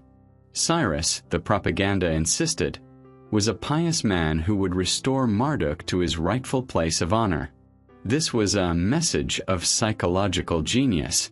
It allowed the Babylonians to embrace the idea of a Persian takeover without feeling like traitors to their country. They were not betraying Babylon. They were siding with Babylon's true protector, Marduk, against a heretical king who had betrayed them all. The Persian invasion was reframed as a holy mission, a righteous crusade to cleanse the sacred city and restore the cosmic order. This narrative was especially potent among the two most powerful groups in the city, the priesthood and the merchant class. The priests of Marduk, already furious at Nabonidus, saw Cyrus as their potential savior. The merchants, whose trade had likely suffered during the years of instability, simply wanted a return to order and prosperity, something the strong and efficient Persian administration seemed to promise. While this war of words was weakening Babylon from within, Cyrus was also engaged in a more direct form of subversion, the forging of secret alliances. He knew that taking a city as large and complex as Babylon would be far easier with help from the inside. His diplomats and spies sought out powerful and disgruntled figures within the Babylonian administration, men who had the power to open gates, both literal and metaphorical. And they found their most important ally in a man named Ugbaru, known to the Greeks as Gobryas. Ugbaru was no minor official. He was the governor of Gudium, a large and strategically vital province situated to the northeast of Babylon, along the banks of the Diyala River. This meant that Ugbaru's territory lay directly in the path of Cyrus's invading army. He controlled the northern approaches to the capital. His loyalty was essential for any meaningful defense of the city. But Ugbaru, like many of the Babylonian elite, had grown to despise the rule of Nabonidus. He was a powerful and ambitious man who likely saw the king as incompetent, and saw in Cyrus a chance to secure his own future and the stability of the region. A secret correspondence began. Promises were made. Ugbaru pledged that when the time was right, he would not only refuse to fight the Persian army, but he would actively join it. His defection would be a devastating blow to the Babylonian war effort. It would not just be the loss of a general and his army. It would be a clear signal to everyone else that the regime was collapsing from within. Finally, after a decade in the desert, perhaps sensing the storm that was gathering, Nabonidus returned to Babylon in 539 BC. But it was too little, too late. The seeds of dissent, so carefully planted by Cyrus and watered by Nabonidus's own follies, had grown into a forest of opposition. He returned to a city that was outwardly loyal but inwardly hollowed out. The priests secretly prayed for his downfall. The generals secretly plotted with his enemy. The people were weary and demoralized. Babylon was still the greatest fortress in the world, but it had become a fortress with a rotten core, a magnificent fruit ripe to fall into the waiting hand of the Persian king. The final military campaign could now begin. In the autumn of 539 BC, the waiting was over. The full might of the Persian Empire, a vast multi-ethnic army forged in the conquests of the East and West, crossed the border into Babylonia. At their head was Cyrus, and with him marched his key ally, the defector governor Ugbaru. The final act had begun. Nabonidus, now back in his capital, was finally forced to act like a king. He gathered the Babylonian army and marched north to confront the invaders. The two forces met near the city of Opis, on the banks of the river Tigris. The battle was a test of the two empires, but it was not a long one. The Babylonian army, perhaps demoralized by years of their king's neglect and shaken by the news of Ugbaru's treason, was no match for the veteran Persian forces. They were decisively crushed. The last major field army of Babylon was shattered, its remnants scattered. In the aftermath of the battle, the nearby city of Sippar, a major religious center, surrendered to the Persians without a fight. Nabonidus, his military power broken, fled south in a panic, seeking refuge behind the supposedly invincible walls of his capital. Cyrus followed, his army advancing swiftly, meeting no further resistance. Soon, the Persian vanguard arrived before the colossal ramparts of Babylon. They stood and stared at the challenge before them. The walls were even more formidable than the legends described. The deep, wide moat was full, the bronze gates were barred, and the watchtowers were manned. The city was overflowing with supplies and had its own internal water source from the Euphrates. A conventional siege would be a nightmare. It could take years, perhaps even decades, of grueling, soul-destroying work. It would mean building ramps, siege towers, and trying to bridge the moat, all under a constant hail of arrows and stones from the defenders. Cyrus knew that a long siege was a losing game. It would drain his treasury, exhaust his army, and give Babylon's allies, like the Egyptians, precious time to organize and attack his rear. He needed a way to take the city quickly, and a direct assault was impossible. As he studied the city's defenses, his gaze kept returning to the one feature that no engineer could build or move: the great Euphrates River. It was the lifeblood of the city, flowing from the north, passing directly through the center of Babylon between the fortifications, and exiting on the southern side. The city's builders had seen the river as a source of strength, a permanent water supply that made the city immune to being starved out. But Cyrus, with his unique and unconventional mind, saw it differently. He saw the river not as a strength, but as a fatal vulnerability. He saw it not as an obstacle, but as a highway into the heart of the city. The plan he conceived was audacious on a scale that bordered on the divine. It was a feat of engineering that no one had ever attempted in the midst of a war. He would not go over the walls or through them. He would go under them, using the path the river had already carved. He would make the Euphrates itself disappear. Upstream from the city, Cyrus put his army to work. The task was monumental. He commanded his soldiers to dig a massive new channel, a canal leading away from the river into a large, marshy basin or lake that lay nearby. Thousands of men, working in shifts, day and night, began to move the earth. To the Babylonians watching from the walls, the purpose of this great digging project must have been unclear. Perhaps they thought it was some kind of elaborate siege work for a future assault, or a foolish attempt to drain the moat. They remained secure in their complacency, trusting in their defenses. Cyrus's plan relied on two critical factors: the element of surprise and the city's own arrogance. The Babylonians believed the river was their protector. The point where the Euphrates flowed under the city walls was protected by massive bronze water gates, which could be lowered to prevent an enemy from trying to sail or swim in. But during peacetime, and especially during a festival, these gates were often left raised to allow for river traffic. The Babylonians were so confident in the river's deep and powerful current that they likely considered an attack from that direction to be impossible. Who could march an army against the force of the mighty Euphrates? As his canal neared completion, Cyrus waited for the perfect moment. He learned from his spies inside the city, perhaps from Ugbaru's own network, that the Babylonians were preparing for a great religious festival. It would be a night of feasting, drinking, and celebration. The city's guard would be lax, its attention turned inward to its revelries. This was the night he would strike. He divided his army into two parts. One was stationed upstream, where the river entered the city. The other was positioned downstream, where it exited.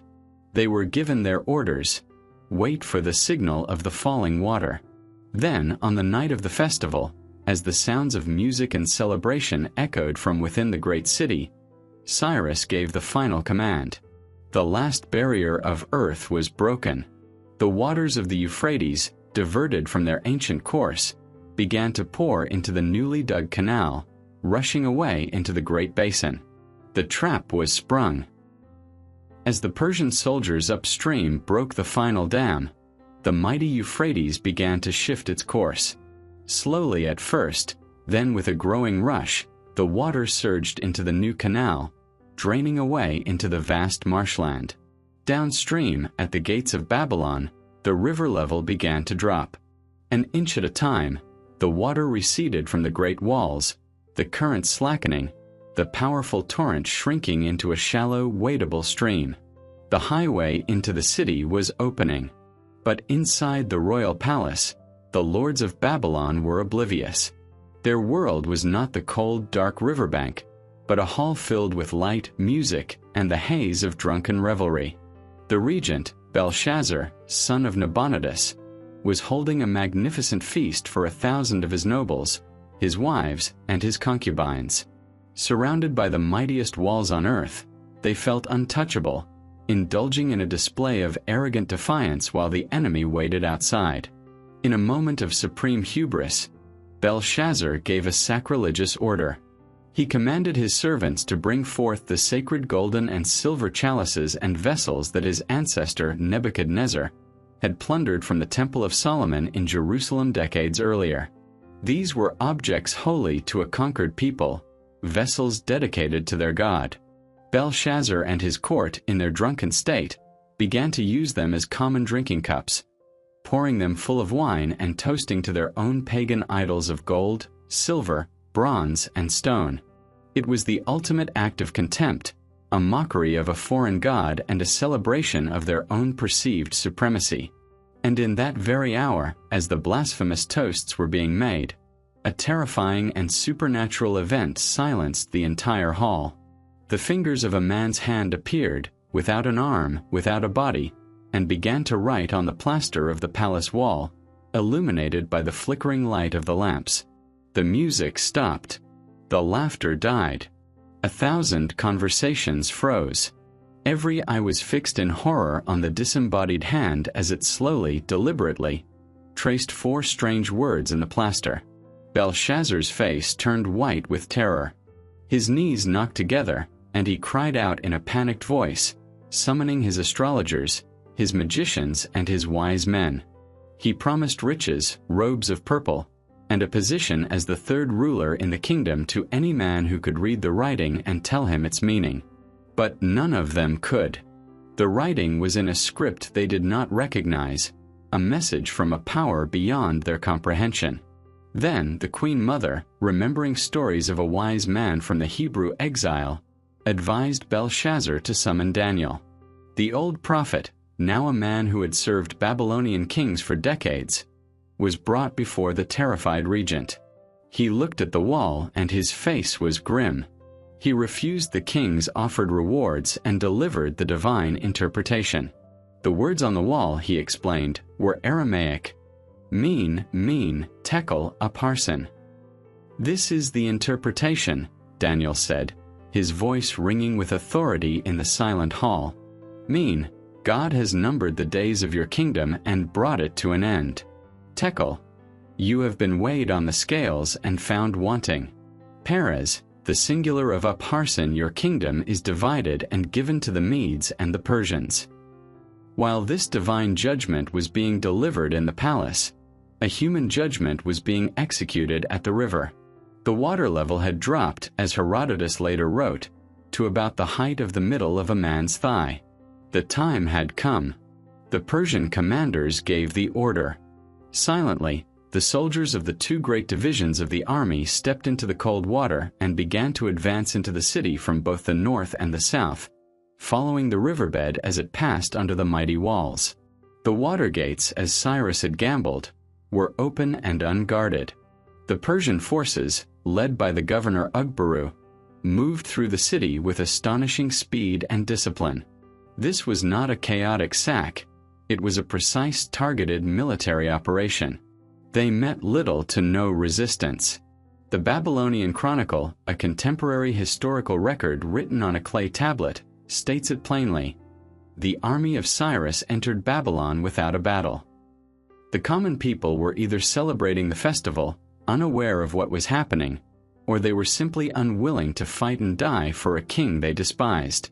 Gates were likely opened from within by conspirators, and the city's defenses simply melted away. The main Persian force made straight for the palace.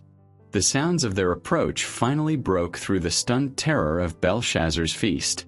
The guards at the palace offered a brief, desperate resistance, but they were quickly overwhelmed.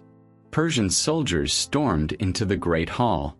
That very night, just as the prophet Daniel had foretold, the divine sentence was carried out. Belshazzar, the regent of Babylon, was killed. Nabonidus, the king himself, who had been in another part of the city or had perhaps fled there after the Battle of Opis, was captured shortly thereafter, alive and unharmed. The great city had fallen. The Neo-Babylonian Empire, the heir to millennia of Mesopotamian glory, was extinguished in a single night. It was an incredible victory, achieved not by brute force, but by a masterful combination of psychological warfare, strategic engineering, and perfect timing. The city was secure, its king a captive, its regent dead. And now, Babylon waited for the arrival of its new master, Cyrus the Great. The great city of Babylon had fallen in a single bewildering night. But for its millions of inhabitants, the true moment of reckoning was yet to come. The city held its breath. For centuries, they had known only one rule of conquest, the brutal tradition of their own kings and before them the Assyrians. They expected the aftermath to be a familiar nightmare. Looting, mass executions, the burning of temples, and the forced deportation of its leading citizens to the far corners of the new empire. They were a conquered people, and they waited for the conqueror's wrath. For 17 days, the city was administered by Ugbaru and the Persian army, who maintained a strict and peaceful order. Then, on October 29, 539 BC, Cyrus the Great himself made his formal entry into the capital. It was not the entrance of a vengeful destroyer. There was no river of blood or parade of chained captives. Instead, it was a carefully orchestrated procession of peace and legitimacy. Cyrus rode into the city not as a foreign invader, but as a sovereign entering his rightful domain. Branches were laid on the streets before him, and the Babylonian people, relieved and perhaps even joyful, lined the processional way to welcome the man their own priests were now hailing as the chosen of Marduk. Cyrus's first actions were as revolutionary as his method of conquest. He issued a proclamation of general peace. His soldiers were given strict orders. No citizen of Babylon was to be harmed or intimidated. Their property was to be respected. He immediately took steps to restore the normal patterns of life in the city. The religious services, which had been in turmoil under Nabonidus, were restored to their traditional form. He presented himself not as a master, but as a restorer. He understood that military victory was fleeting, but political legitimacy could last for generations. To that end, he authorized the creation of one of the most remarkable documents in the history of the ancient world. It was not a grand stone monument or a triumphant relief carved on a cliff face. It was a small, unassuming object, a barrel-shaped cylinder of baked clay, about 9 inches long, covered in lines of dense, wedge-shaped Akkadian cuneiform script. This artifact, now known as the Cyrus Cylinder, would be buried in the foundations of the city walls of Babylon as a permanent declaration of his intentions. It was, in effect, his royal manifesto. The text on the cylinder, drafted by the Babylonian priests of Marduk, is a masterpiece of political and religious propaganda, but it is one that also reflects the reality of Cyrus's actions. It begins by vilifying the deposed king, Nabonidus. It lists his sins. He was a heretic who ignored Marduk, he brought ruin to the city, and he oppressed his people with forced labor. The text then presents Cyrus as the divine answer to this crisis. It claims that the great god Marduk, seeing his people suffer, scanned the entire world, looking for a righteous ruler. And when he found Cyrus, king of Anshan, he took him by the hand and personally called him to be the ruler of all the lands, commanding him to march against his city, Babylon. The cylinder then describes Cyrus's actions in the glowing terms of a liberator. I, Cyrus, entered Babylon as a friend, the text declares. I established my sovereign residence in the royal palace amidst celebration and rejoicing. It goes on to detail the core principles of his new revolutionary style of governance. I did not allow anyone to terrorize the land of Sumer and Akkad. I kept in view the needs of Babylon and all its sanctuaries to promote their well-being. I freed its inhabitants from their wearisome servitude. This was a complete and radical break from the past. Where Assyrian kings had boasted of the cities they had burned, Cyrus boasted of the peace he had brought. Where Babylonian kings had deported entire nations, Cyrus announced the end of this cruel practice. The most extraordinary passage of the cylinder contains the policy that would define his legacy and change the course of history for many peoples. It proclaims that he gathered all the former inhabitants of the lands who had been deported to Babylon by previous kings and returned them to their homes. He also commanded that the statues of the gods from other cities, which Nabonidus had brought to Babylon in a misguided attempt to centralize worship, be returned to their rightful sanctuaries. He declared that he would allow these peoples to rebuild their sacred cities and resettle their lands in peace. This was not just an act of kindness. It was a new philosophy of empire. Cyrus had realized a profound truth. A multicultural empire could not be held together by fear and brute force alone. Terror breeds resentment and rebellion. But tolerance, respect for local traditions, and a degree of autonomy could breed something far more powerful and enduring: loyalty. By allowing conquered peoples to keep their gods, their culture, and their homes, he was giving them a stake in the success and stability of his empire. The Cyrus Cylinder was the founding document of this new idea. It was the blueprint for the world's first truly multi-ethnic and multi-religious superpower, an empire built not on the principle of destruction, but on the revolutionary idea of restoration. The promises inscribed on the Cyrus Cylinder were a blueprint for a new world order. But for one group of people living in exile within the city of Babylon, they were something far more personal. They were the fulfillment of a prophecy, a miracle they had scarcely dared to dream of.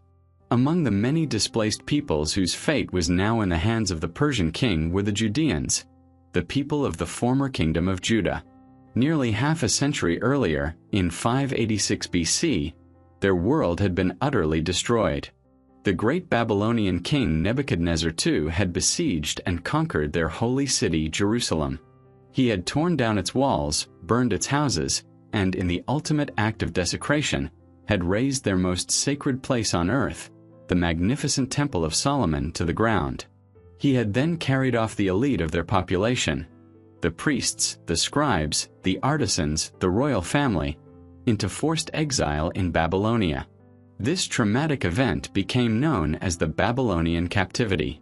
For 2 generations, they had lived as a people adrift, a nation without a land, a religion without its central altar. They were not necessarily slaves in the harshest sense. Many had established communities and even prospered as merchants or craftsmen. But they lived with a profound wound in their collective soul. They were cut off from the land they believed God had promised them, and they mourned the loss of their temple, the place where they believed God's presence dwelt on earth. Their prophets, like Jeremiah and Ezekiel, had spoken of this exile as a divine punishment, but they had also offered a glimmer of hope, a promise that one day God would raise up a deliverer who would allow them to return and rebuild. When the Persian army entered Babylon without a battle, the Judean exiles watched with a mixture of fear and hope. Was this Cyrus just another foreign master, another king who would continue their captivity? Or could he be the one their prophets had spoken of?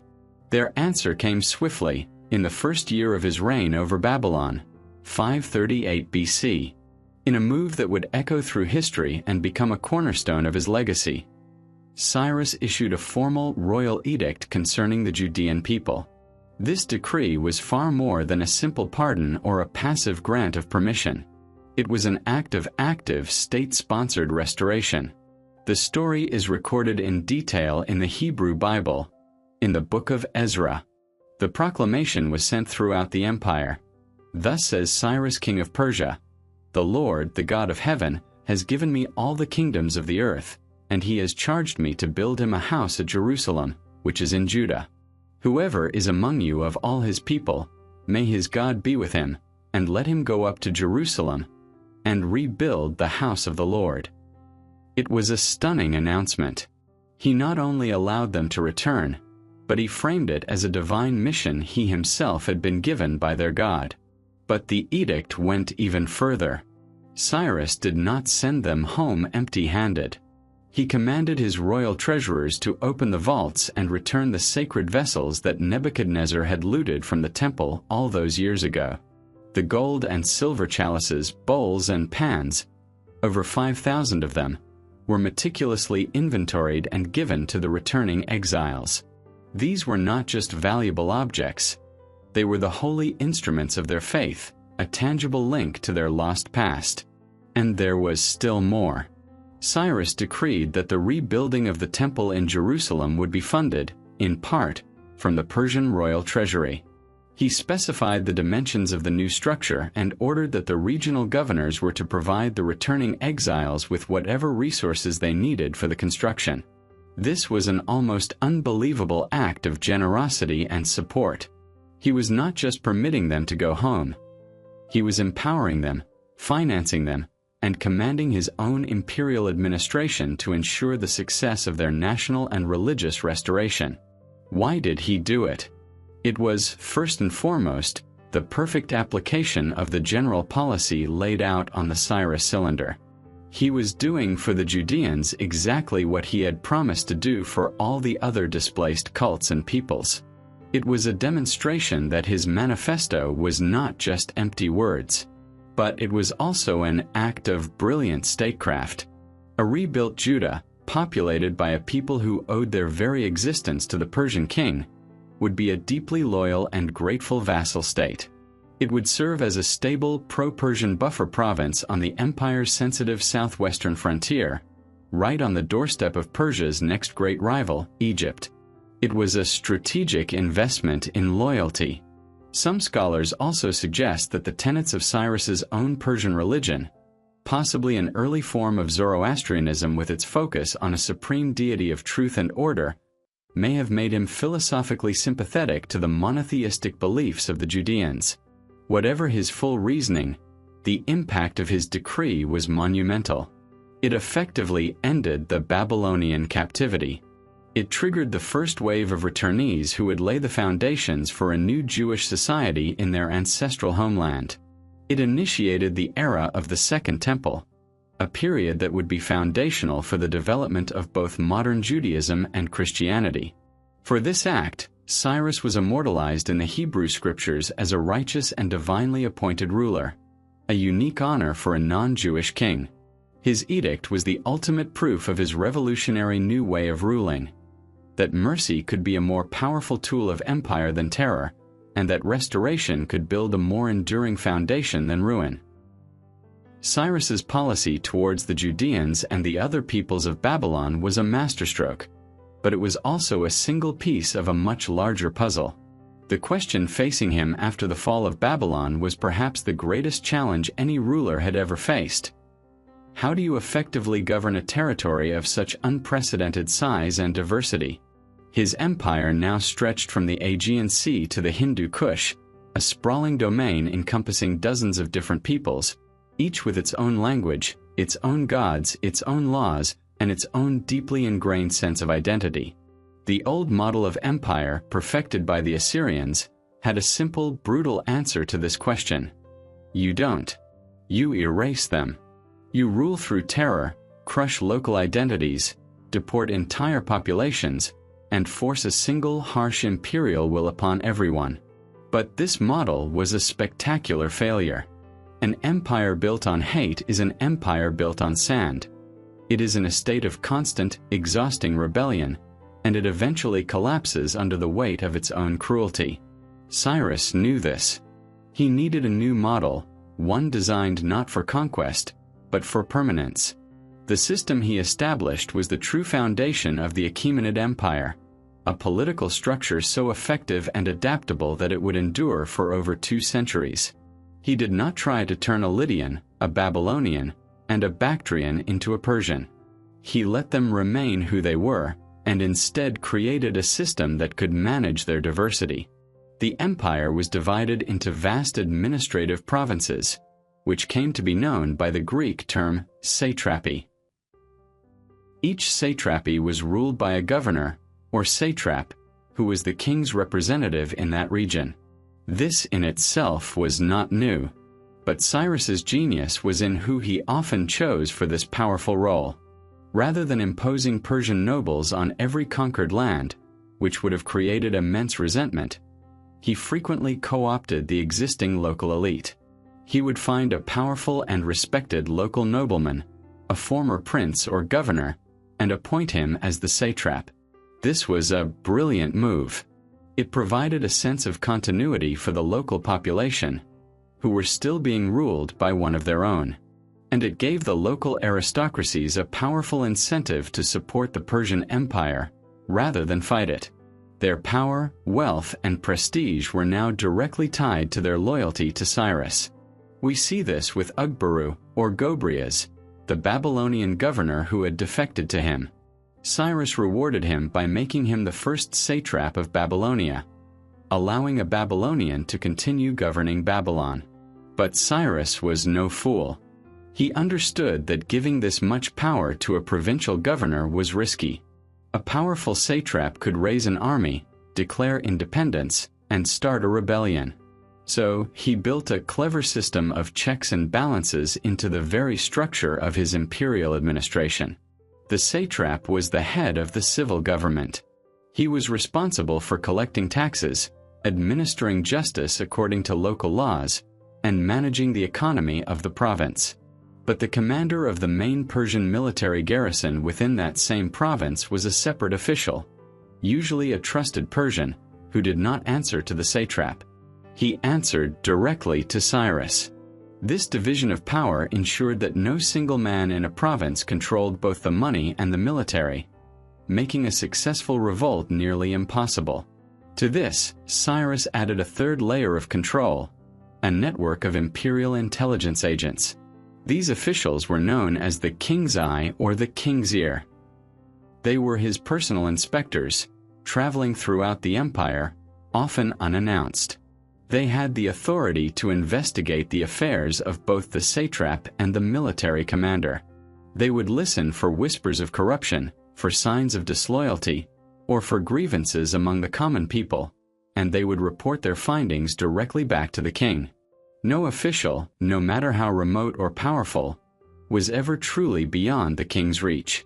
To bind this vast realm together, he began work on what would become the famous Persian Royal Road. It was a network of well-maintained highways, complete with way stations and fresh horses at regular intervals for the king's messengers. This system allowed royal decrees, military orders, and intelligence reports to travel across the immense empire with astonishing speed. An empire that can communicate effectively is an empire that can be controlled effectively. This entire structure, the satrapies, the use of local elites, the divided command, the royal spies, and the communication network, was lubricated by his overarching policy of cultural and religious tolerance. As long as the peoples of the empire paid their tribute, supplied soldiers for the army, and remained loyal to the king, they were largely free to live as they always had. This system was the ultimate expression of Cyrus's political genius. It was pragmatic, efficient, and deeply respectful of human diversity. He had not just conquered lands, he had created a state. The administrative system Cyrus created was the skeleton of his empire, a framework of pragmatic genius. But the true measure of a ruler's legacy is not just in the systems they build, but in the memory they leave behind. For Cyrus, this memory would be preserved in a way that was unique among all the great conquerors of the ancient world. He would be immortalized not just on the victory monuments of his own people, but in the holy scriptures of one of the nations he had set free. To understand the sheer magnitude of this, we must return to the Judean exiles in Babylon. Their captivity was not just a political or military defeat, it was a profound theological crisis. Their entire faith was built on a covenant with their God, a promise that he would protect them in their promised land. The destruction of Jerusalem and the razing of the Temple of Solomon was a shattering blow to this belief. It felt as if their God had abandoned them. For nearly 50 years, they lived in the shadow of this divine silence, holding on to the faint hope offered by their prophets. And then came Cyrus. His edict of 538 BC was not just a political decree. For the Judeans, it was a thunderclap from heaven. It was the end of the silence, a sign that their God had not forgotten them. The generosity of his act, returning their sacred vessels, funding the rebuilding of their temple, was so far beyond what any conquered people could expect that it seemed to defy mere human explanation. It had to be the work of God. This belief found its most powerful expression in the writings of the prophet Isaiah. In one of the most remarkable passages in the entire Hebrew Bible, the prophet, writing from the perspective of God himself, speaks directly to Cyrus, calling him by name. The astonishing thing is that these passages were written before Cyrus had even conquered Babylon, foretelling his victory as a divinely ordained event. Speaking as God, Isaiah declares, "Thus says the Lord to his anointed, to Cyrus, whose right hand I have grasped, to subdue nations before him. For the sake of my servant Jacob and Israel my chosen, I call you by your name, I name you, though you do not know me." The text is explicit. Cyrus, a Persian, a man who worshipped other gods, was being identified as God's chosen instrument for the salvation of his people.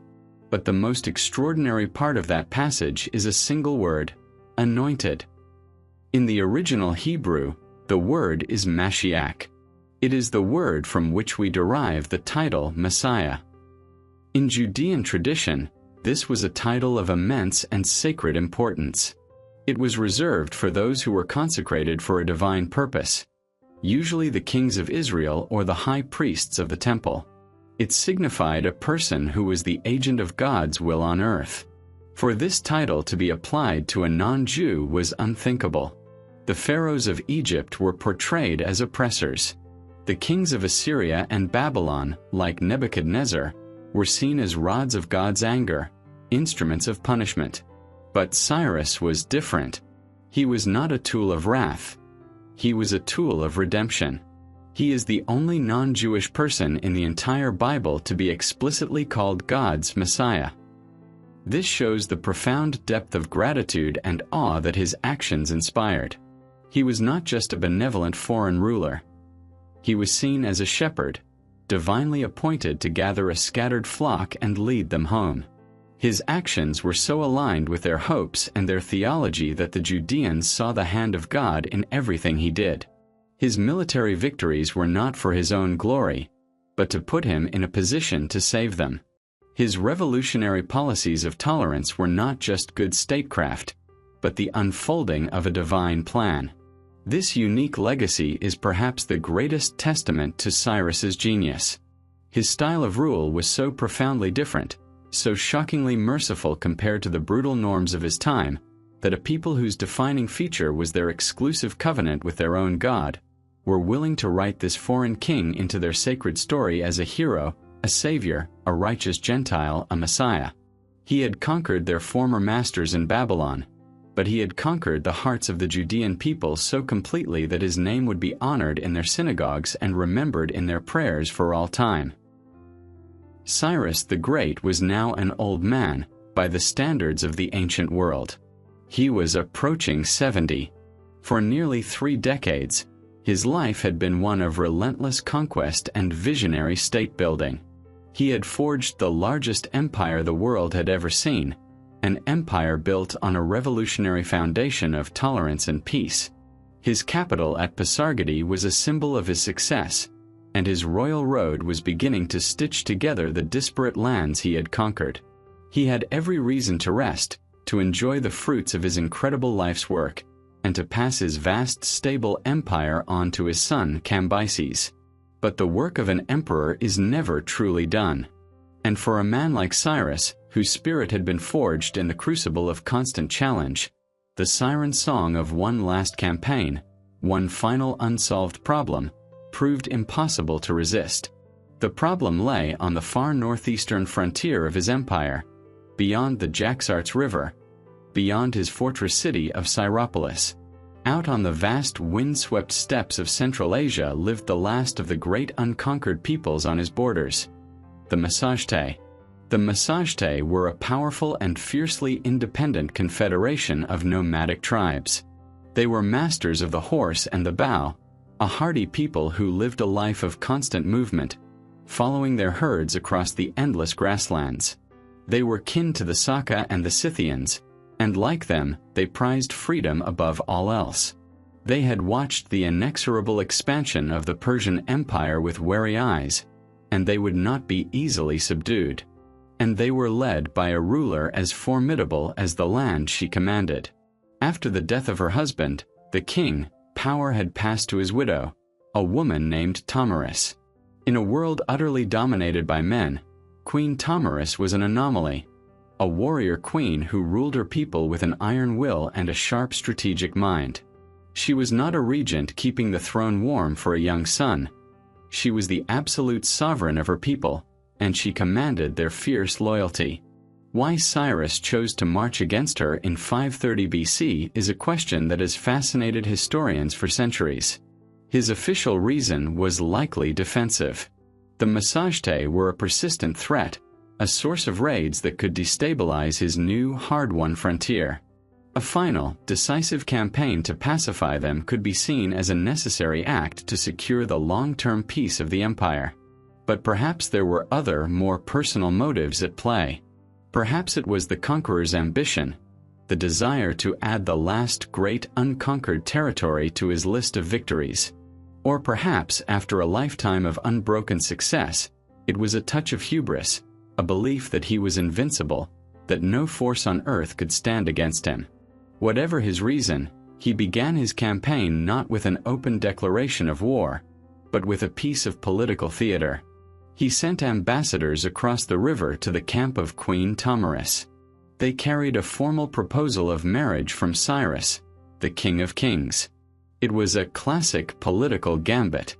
A marriage alliance would be the most peaceful way to absorb her kingdom into his empire. She would become one of his royal wives, and her people would become his subjects without a single drop of blood being shed. But Tomyris was no naive desert princess. She was a shrewd and experienced ruler who had held her own in the brutal world of steppe politics. She saw the proposal for exactly what it was, a veiled attempt at annexation. She knew that Cyrus desired her kingdom, not her hand in marriage. Her reply to the Persian ambassadors was blunt, proud, and contemptuous. She told them to inform their master that she knew his true intentions, and that she would not be his vassal. She rejected the proposal outright. The diplomatic approach had failed. War was now inevitable. Cyrus gathered his grand army, the veteran forces of his Lydian and Babylonian campaigns, and marched them to the banks of the river that formed the border of his empire. His engineers began the immense task of constructing a bridge of boats to ferry his forces across into the territory of the Massagetæ. As Tomyris watched the Persian preparations from the far bank, she sent one last message to Cyrus. It was a proud warrior's challenge, a direct and honorable offer. She told him he had a choice. He could stop building his bridge and allow her to withdraw her forces for 3 days, after which he could cross unopposed and they could fight on her land. Or, if he preferred, he could cease his work and allow her and her army to cross over and fight on Persian soil. Decide which you prefer, her message concluded, and prepare yourself for battle. Cyrus gathered his war council to debate the queen's challenge. His advisors were split, but the aged Lydian king, Croesus, who had accompanied him on this campaign, urged him to accept the queen's offer to fight on her own territory. It was a matter of honor, he argued, and a chance to draw the enemy into a decisive battle. Cyrus listened to his counsel and made his decision. He sent a message back to Tomyris. He would cross the river. The final, fatal campaign of his life was about to begin. Cyrus the Great, the master strategist, had accepted the warrior queen's challenge. His army crossed the river and established a foothold on the hostile steppes of the Massagetæ. As promised, Tomyris had withdrawn her forces, giving the Persians room to make their landing. Now, 2 great armies faced each other across the vast, featureless plains, and the final battle of Cyrus's life was about to be joined. But Cyrus knew that a straightforward, pitched battle against the full might of the Massagetæ on their own turf was a dangerous gamble. They were fighting for their homes, and their knowledge of the terrain gave them a significant advantage. He needed to thin their ranks, to break their spirit before the final confrontation. And so, he turned to the weapon he wielded just as skillfully as any sword or spear: his cunning mind. Following the advice of his Lydian counselor, Croesus, he devised a trap. It was a plan that preyed on his enemies' pride and, more importantly, on their unfamiliarity with one of the most potent temptations of the civilized world. He ordered that a camp be established, but it was to be a camp of calculated weakness. He left behind the least effective units of his army, the soldiers he considered most expendable. But he instructed that this camp be furnished like a king's banquet. The tents were to be filled with an abundance of roasted meats, fine breads, and all manner of delicacies. And most importantly, he ordered that they leave behind a vast and seemingly endless supply of strong, undiluted wine. The peoples of the steppe, like the Massagetæ, were not teetotalers. They drank a powerful fermented mare's milk, known as kumis. But they were utterly unfamiliar with grape wine, and they had no knowledge of its insidious, intoxicating power. To them, it would be just another sweet and pleasant drink. With the trap set, Cyrus took the main body of his army, his best and most disciplined troops, and made a great show of retreating, marching them back towards the river. He didn't go far, just far enough to be hidden from view, waiting in silent ambush. The ruse worked perfectly. As soon as the Persian withdrawal was spotted, a large contingent of the Massagetæ army, a full third of their total force, gave chase. They were led by the queen's own son, the prince, whose name was Spargopises. Eager for glory, the young prince led his warriors in a wild charge towards the seemingly abandoned Persian camp. They fell upon the small force Cyrus had left behind, and the fight was over in an instant. The Persian soldiers were quickly overwhelmed and slaughtered. Intoxicated by their easy victory, Spargopises and his men stormed into the camp. There they found the feast laid out for them, a reward for their triumph. They had defeated the mighty Persians, and now they would enjoy the spoils. They fell upon the food and the wine with the ravenous hunger of warriors after a battle. They drank the strange sweet liquid from the great wine skins, not in small cups, but in great deep draughts. The effect was swift and devastating. The potent, unfamiliar alcohol overwhelmed their senses. The victorious cheers turned to drunken shouts, then to slurred songs, and finally to silence. One by one, the great warriors of the steppe, who had been so fierce in battle just moments before, collapsed into a deep, helpless, drunken sleep. This was the moment Cyrus had been waiting for. From his hiding place, his scouts gave him the signal. The trap had been sprung. He wheeled his main army around and fell upon the camp like a tide of steel and retribution. It was not a battle. It was a massacre. The Massagetæ were helpless, incapacitated by the wine, unable to even lift their weapons to defend themselves. The Persian soldiers moved through the tents, slaughtering the sleeping warriors where they lay. Many were killed, but many more, including the Prince Spargopises, were taken alive. As the sun rose over the gruesome scene, Cyrus could survey his work with satisfaction. His plan had succeeded beyond his wildest dreams. He had destroyed a third of the enemy's army without losing any of his own valuable soldiers. And most importantly, he held the queen's son as his hostage. He believed he had broken the back of the Massagetæ resistance. He had their prince, he had crippled their army, and victory seemed certain. He waited, expecting a message of surrender from the grieving queen. But the message that Tomyris sent was not one of surrender. It was a message of pure, unadulterated fury. When news of the disaster reached Queen Tomyris, her grief was immediate and overwhelming. But it was a grief quickly consumed by a white-hot rage. She was not just angry that her army had been defeated and her son captured.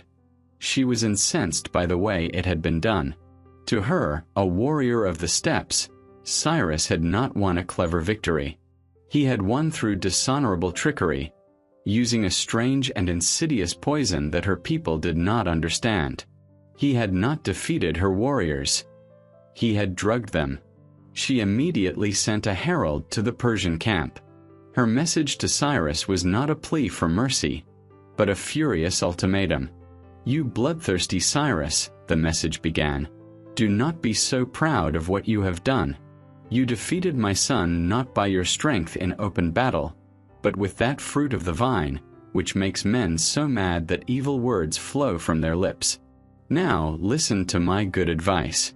Give me back my son and leave this land unpunished. But if you will not, I swear by the sun, the great god of the Masajte, that no matter how insatiable you are for blood, I will give you your fill of it." Cyrus, however, paid little attention to the queen's threats. He was the victor. He held her son, the prince, and believed he held all the cards. But he had underestimated the profound sense of honor and shame that governed the lives of his enemies. In the Persian camp, the effects of the wine began to wear off. The prince, Spargapises, awoke from his drunken stupor to find himself a captive, his hands bound, his army slaughtered around him. The full weight of his catastrophic failure crashed down upon him. He, a prince of the Masajte, had led a third of his nation's army into a drunken stupor, allowing them to be butchered like cattle. The shame was more than he could bear. He begged Cyrus to release him from his bonds. Cyrus, perhaps seeing this as a first step towards negotiation, agreed and ordered his guards to unbind the prince. But Spargapises had no intention of living as a captive, a symbol of his people's disgrace. The moment his hands were free, he seized a sword from a nearby guard, and before anyone could stop him, he took his own life. The suicide of Spargapises changed everything. Cyrus had lost his most valuable hostage and his only leverage over the queen. For Tomyris, the news of her son's death was the final blow. Her last hope of seeing him alive was gone, and her grief now hardened into an unshakable and terrifying resolve. There would be no more negotiations, no more treaties. There would only be vengeance. She gathered every single warrior she had left, every man capable of holding a weapon, from every tribe in her confederation, and prepared for one final, desperate battle. She marched her army to meet the Persians, and Cyrus, confident in his veteran troops and his own unbroken record of victory, met her challenge. The two armies faced each other on the steppe, and according to Herodotus, the battle that ensued was the most ferocious and bloody that he had ever heard of between non-Greek peoples. It began, as was the custom of the steppe, with an exchange of arrows at a distance. For a long time, the sky was dark with missile fire, as both armies shot until their quivers were empty. Then, with their arrows spent, they crashed into one another with spears and daggers. It was not a battle of clever maneuvers or flanking actions. It was a brutal, grinding, face-to-face brawl, a contest of sheer will and brute force. The Persians, with their discipline and heavy armor, fought with the confidence of the world's greatest army. But the Masajte, men and women fighting side by side, fought with the desperate fury of a people avenging their prince and defending their very existence. For hours the battle hung in the balance, a chaotic swirl of killing, with neither side giving an inch. But in the end, the sheer, unrelenting ferocity of the Masajte began to tell. They were fighting on their home soil, fueled by a righteous rage that the Persian veterans could not match. The Persian lines began to waver, then to break. The disciplined formations dissolved into pockets of desperate men, who were then surrounded and cut down. The battle turned into a complete and utter rout. The great Persian army was not just defeated, it was annihilated. And somewhere in the heart of that bloody chaos, the unthinkable happened. Cyrus the Great, King of Kings, the conqueror of Media, Lydia, and Babylon, the man who had never lost a major battle in his life, was killed. After the fighting had ceased, Queen Tomyris made her way across the ghastly field of slaughter, searching among the heaps of the dead for the body of her great enemy. When she finally found him, she ordered her attendants to bring her a large wineskin, one that had been filled with human blood drawn from the veins of the slain Persian soldiers. She fulfilled her terrible oath. She commanded her men to sever the head of the fallen Persian king. Then, taking the head, she plunged it deep into the skin of blood, and as she did, she spoke to it with bitter triumph. "Though I am alive and have defeated you in battle, you have still destroyed me by taking my son. But as I threatened, so I shall do. I will give you your fill of blood." The most legendary conqueror the world had ever known had met his end. His head submerged in a bag of gore, a final, grim testament to the warrior queen he had fatally underestimated. The story told by Herodotus of the warrior queen and her gruesome revenge is one of the most dramatic and unforgettable tales in all of ancient history. It is an epic of hubris and retribution, a powerful moral lesson about a great conqueror meeting a savage and fitting end. But is it the truth? The death of a man as great as Cyrus the Great is rarely a simple matter, and other ancient historians offer different, less spectacular accounts. The Greek physician and historian Ctesias, who served in the Persian court a century after Cyrus, tells a different story. He agrees that Cyrus died on a campaign in the east, but claims he was fighting a different tribe, the Derbices. In this version, Cyrus was mortally wounded in battle by a javelin, but he lingered for several days. Before he died, he was able to make arrangements for the succession of his empire and give his final commands, dying a more dignified, if still violent, death among his own men. Yet another Babylonian historian, Berossus, claims something else entirely: that Cyrus died peacefully of old age in his own palace. The truth of how Cyrus the Great actually met his end is likely lost forever to the mists of time. But one fact strongly contradicts Herodotus's dramatic tale of beheading and desecration. We know for certain that the body of Cyrus the Great was recovered, brought back to Persia, and laid to rest in the capital he had founded, Pasargadae. There, on a great plain, a tomb was built. And this final monument, the resting place of the most powerful man on earth, is perhaps the greatest testament to his unique character. There is no colossal pyramid, no vast treasure-filled vault like those of the Egyptian pharaohs. There is no triumphal relief boasting of the kings he had killed or the cities he had burned. Instead, his tomb is a model of humble, elegant simplicity. It is a small, gabled stone chamber, sitting atop a six-tiered stone pedestal. It is majestic but restrained, a monument of quiet dignity that has survived the rise and fall of countless empires for over 2.5 millennia.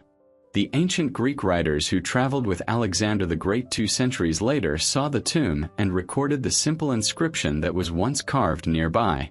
The words were a direct, personal address to all who would come after him. "O man, whoever you are and wherever you come from, for I know that you will come," it read. "I am Cyrus, who founded the Persian Empire. Do not begrudge me this little earth that covers my body." In this short epitaph lies the essence of the man, the creator of the largest empire the world had ever known, asking only for a small patch of earth for his final rest. It is a profound statement of humility from a man who had every right to be arrogant. And so, what is the final legacy of this man, who was born the grandson of a king who wanted him dead, raised as a shepherd, and died as the master of the known world? His legacy is not just the sheer size of the empire he built, though that alone would have secured his fame. His true greatness lies in the idea he brought into the world. He was the first empire builder to demonstrate that power did not have to be synonymous with cruelty. He proved that an empire could be built not just on force but on consent, not on terror but on tolerance. The principles laid down on the Cyrus Cylinder, respect for local religions, the restoration of conquered peoples, the rejection of slavery and oppression, were not just policies. They were a new vision for civilization. It was a vision of a world where diverse peoples could coexist peacefully under a single, stable administration, retaining their own identities and traditions. It was the first truly successful model for a multi-ethnic, multicultural superpower. This legacy echoed down through the ages. 2 centuries later, when Alexander the Great conquered the Persian Empire, he did not come as a destroyer of Cyrus's legacy, but as an admirer. He visited the tomb at Pasargadae, paid his respects, and modeled his own imperial policies on the tolerant example Cyrus had set. The Roman Empire, in its better moments, adopted similar principles of integrating conquered peoples. And in modern times, the Cyrus Cylinder is hailed by many as the world's first charter of human rights, an ancient precedent for the idea that all peoples have a right to their own culture and beliefs. Cyrus was a conqueror, and the foundation of his empire was undeniably laid by military genius and the shedding of blood. But unlike so many others, his story is not remembered for its brutality, but for its wisdom. He was the king who freed the exiles, the ruler the Bible called a Messiah, the founder who asked only for a little earth to cover his bones. He remains a timeless symbol of that rarest of combinations, the conqueror with a conscience, a king who proved that the most enduring power is the power of mercy. The story of Cyrus the Great is the story of a world transformed. In the span of a single lifetime, a man born in a small, vassal kingdom on the mountainous fringes of civilization redrew the map of the world. He began his reign as the ruler of a fractured collection of tribes, and he ended it as the master of a dominion that dwarfed anything that had come before. Of the 4 great superpowers that had dominated the Near East, 3 of them, Media, Lydia, and Babylon, had fallen to his armies. Only Egypt remained, a prize that would be left for his son to conquer. But to measure Cyrus only by the lands he conquered is to miss the true scale of his achievement. Many men before him had built empires. The pharaohs of Egypt had forged a kingdom that lasted for millennia. The kings of Assyria had carved out a vast territory with unparalleled brutality. But Cyrus did something far more difficult and far more revolutionary. He did not just build an empire. He reimagined what an empire could be. Before Cyrus, the logic of conquest was the logic of the predator. Power was a zero-sum game. For the victor to be strong, the vanquished had to be made weak, broken, and humiliated. Their cities were to be leveled, their gods carried off in chains, their people scattered to the winds. The message of the conqueror was simple. You are nothing. Your history is over. Your identity is erased. There is only the empire. Cyrus looked at this brutal equation and inverted it. His message to the conquered was just as simple, but profoundly different.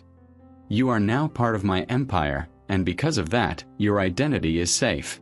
Your gods will be respected. Your sanctuaries will be rebuilt. Your people will be returned to their homes. Your own leaders will help govern you. As long as you are loyal, you will be protected. This was the core of his genius. He understood that true, lasting power was not the ability to destroy, but the ability to build. He recognized that an empire composed of dozens of thriving, loyal cultures would be infinitely stronger, richer, and more stable than a monolithic state held together by fear alone. His satrapy system was the political expression of this idea. The royal road was the physical infrastructure that bound it together, and the Cyrus Cylinder was its moral and philosophical charter. This new model of benevolent power sent ripples of astonishment across the ancient world. In Babylon, a people who expected retribution received peace. In Judah, a nation that had lost all hope was given a future. Among the Greek cities of Ionia, a people who prized their freedom found in their new Persian master a surprising degree of autonomy. He became the prototype of the ideal monarch, a figure admired not just by his own people, but even by his rivals. The Greek writer Xenophon would later pen the Cyropedia, a kind of philosophical biography that held up Cyrus as the ultimate example of a wise, just, and virtuous ruler, a model for all future kings and leaders to emulate. His legacy did not die with him on the steppes of Central Asia. The empire he founded, built upon his unique principles, would endure for over 200 years, creating a period of relative peace and stability known as the Pax Persica. When Alexander the Great finally conquered the Achaemenid Empire, he did so as a student of Cyrus. He famously visited his tomb, punished those who had desecrated it, and adopted Cyrus's policy of respecting local customs as he built his own Hellenistic empire. Even in the modern era, the echo of Cyrus's voice can still be heard. His cylinder is seen as a foundational text in a long, difficult human journey towards the concept of universal rights. His example has been invoked by leaders and thinkers, from Thomas Jefferson to David Ben-Gurion, as a model of enlightened leadership and religious tolerance. He remains one of history's great paradoxes: an absolute monarch who fostered liberty, a world conqueror who is remembered for his humanity. His life is a testament to the idea that the manner in which a victory is won is just as important as the victory itself. He proved that mercy can be a weapon, that respect can be a source of strength, and that a legacy built on wisdom is the only one that truly lasts. He conquered the world, but the greatest conquest of Cyrus the Great was his victory over the brutal instincts of his own time, which is why, 25 centuries after his death, we do not simply remember him as a king or a conqueror, but as the Great.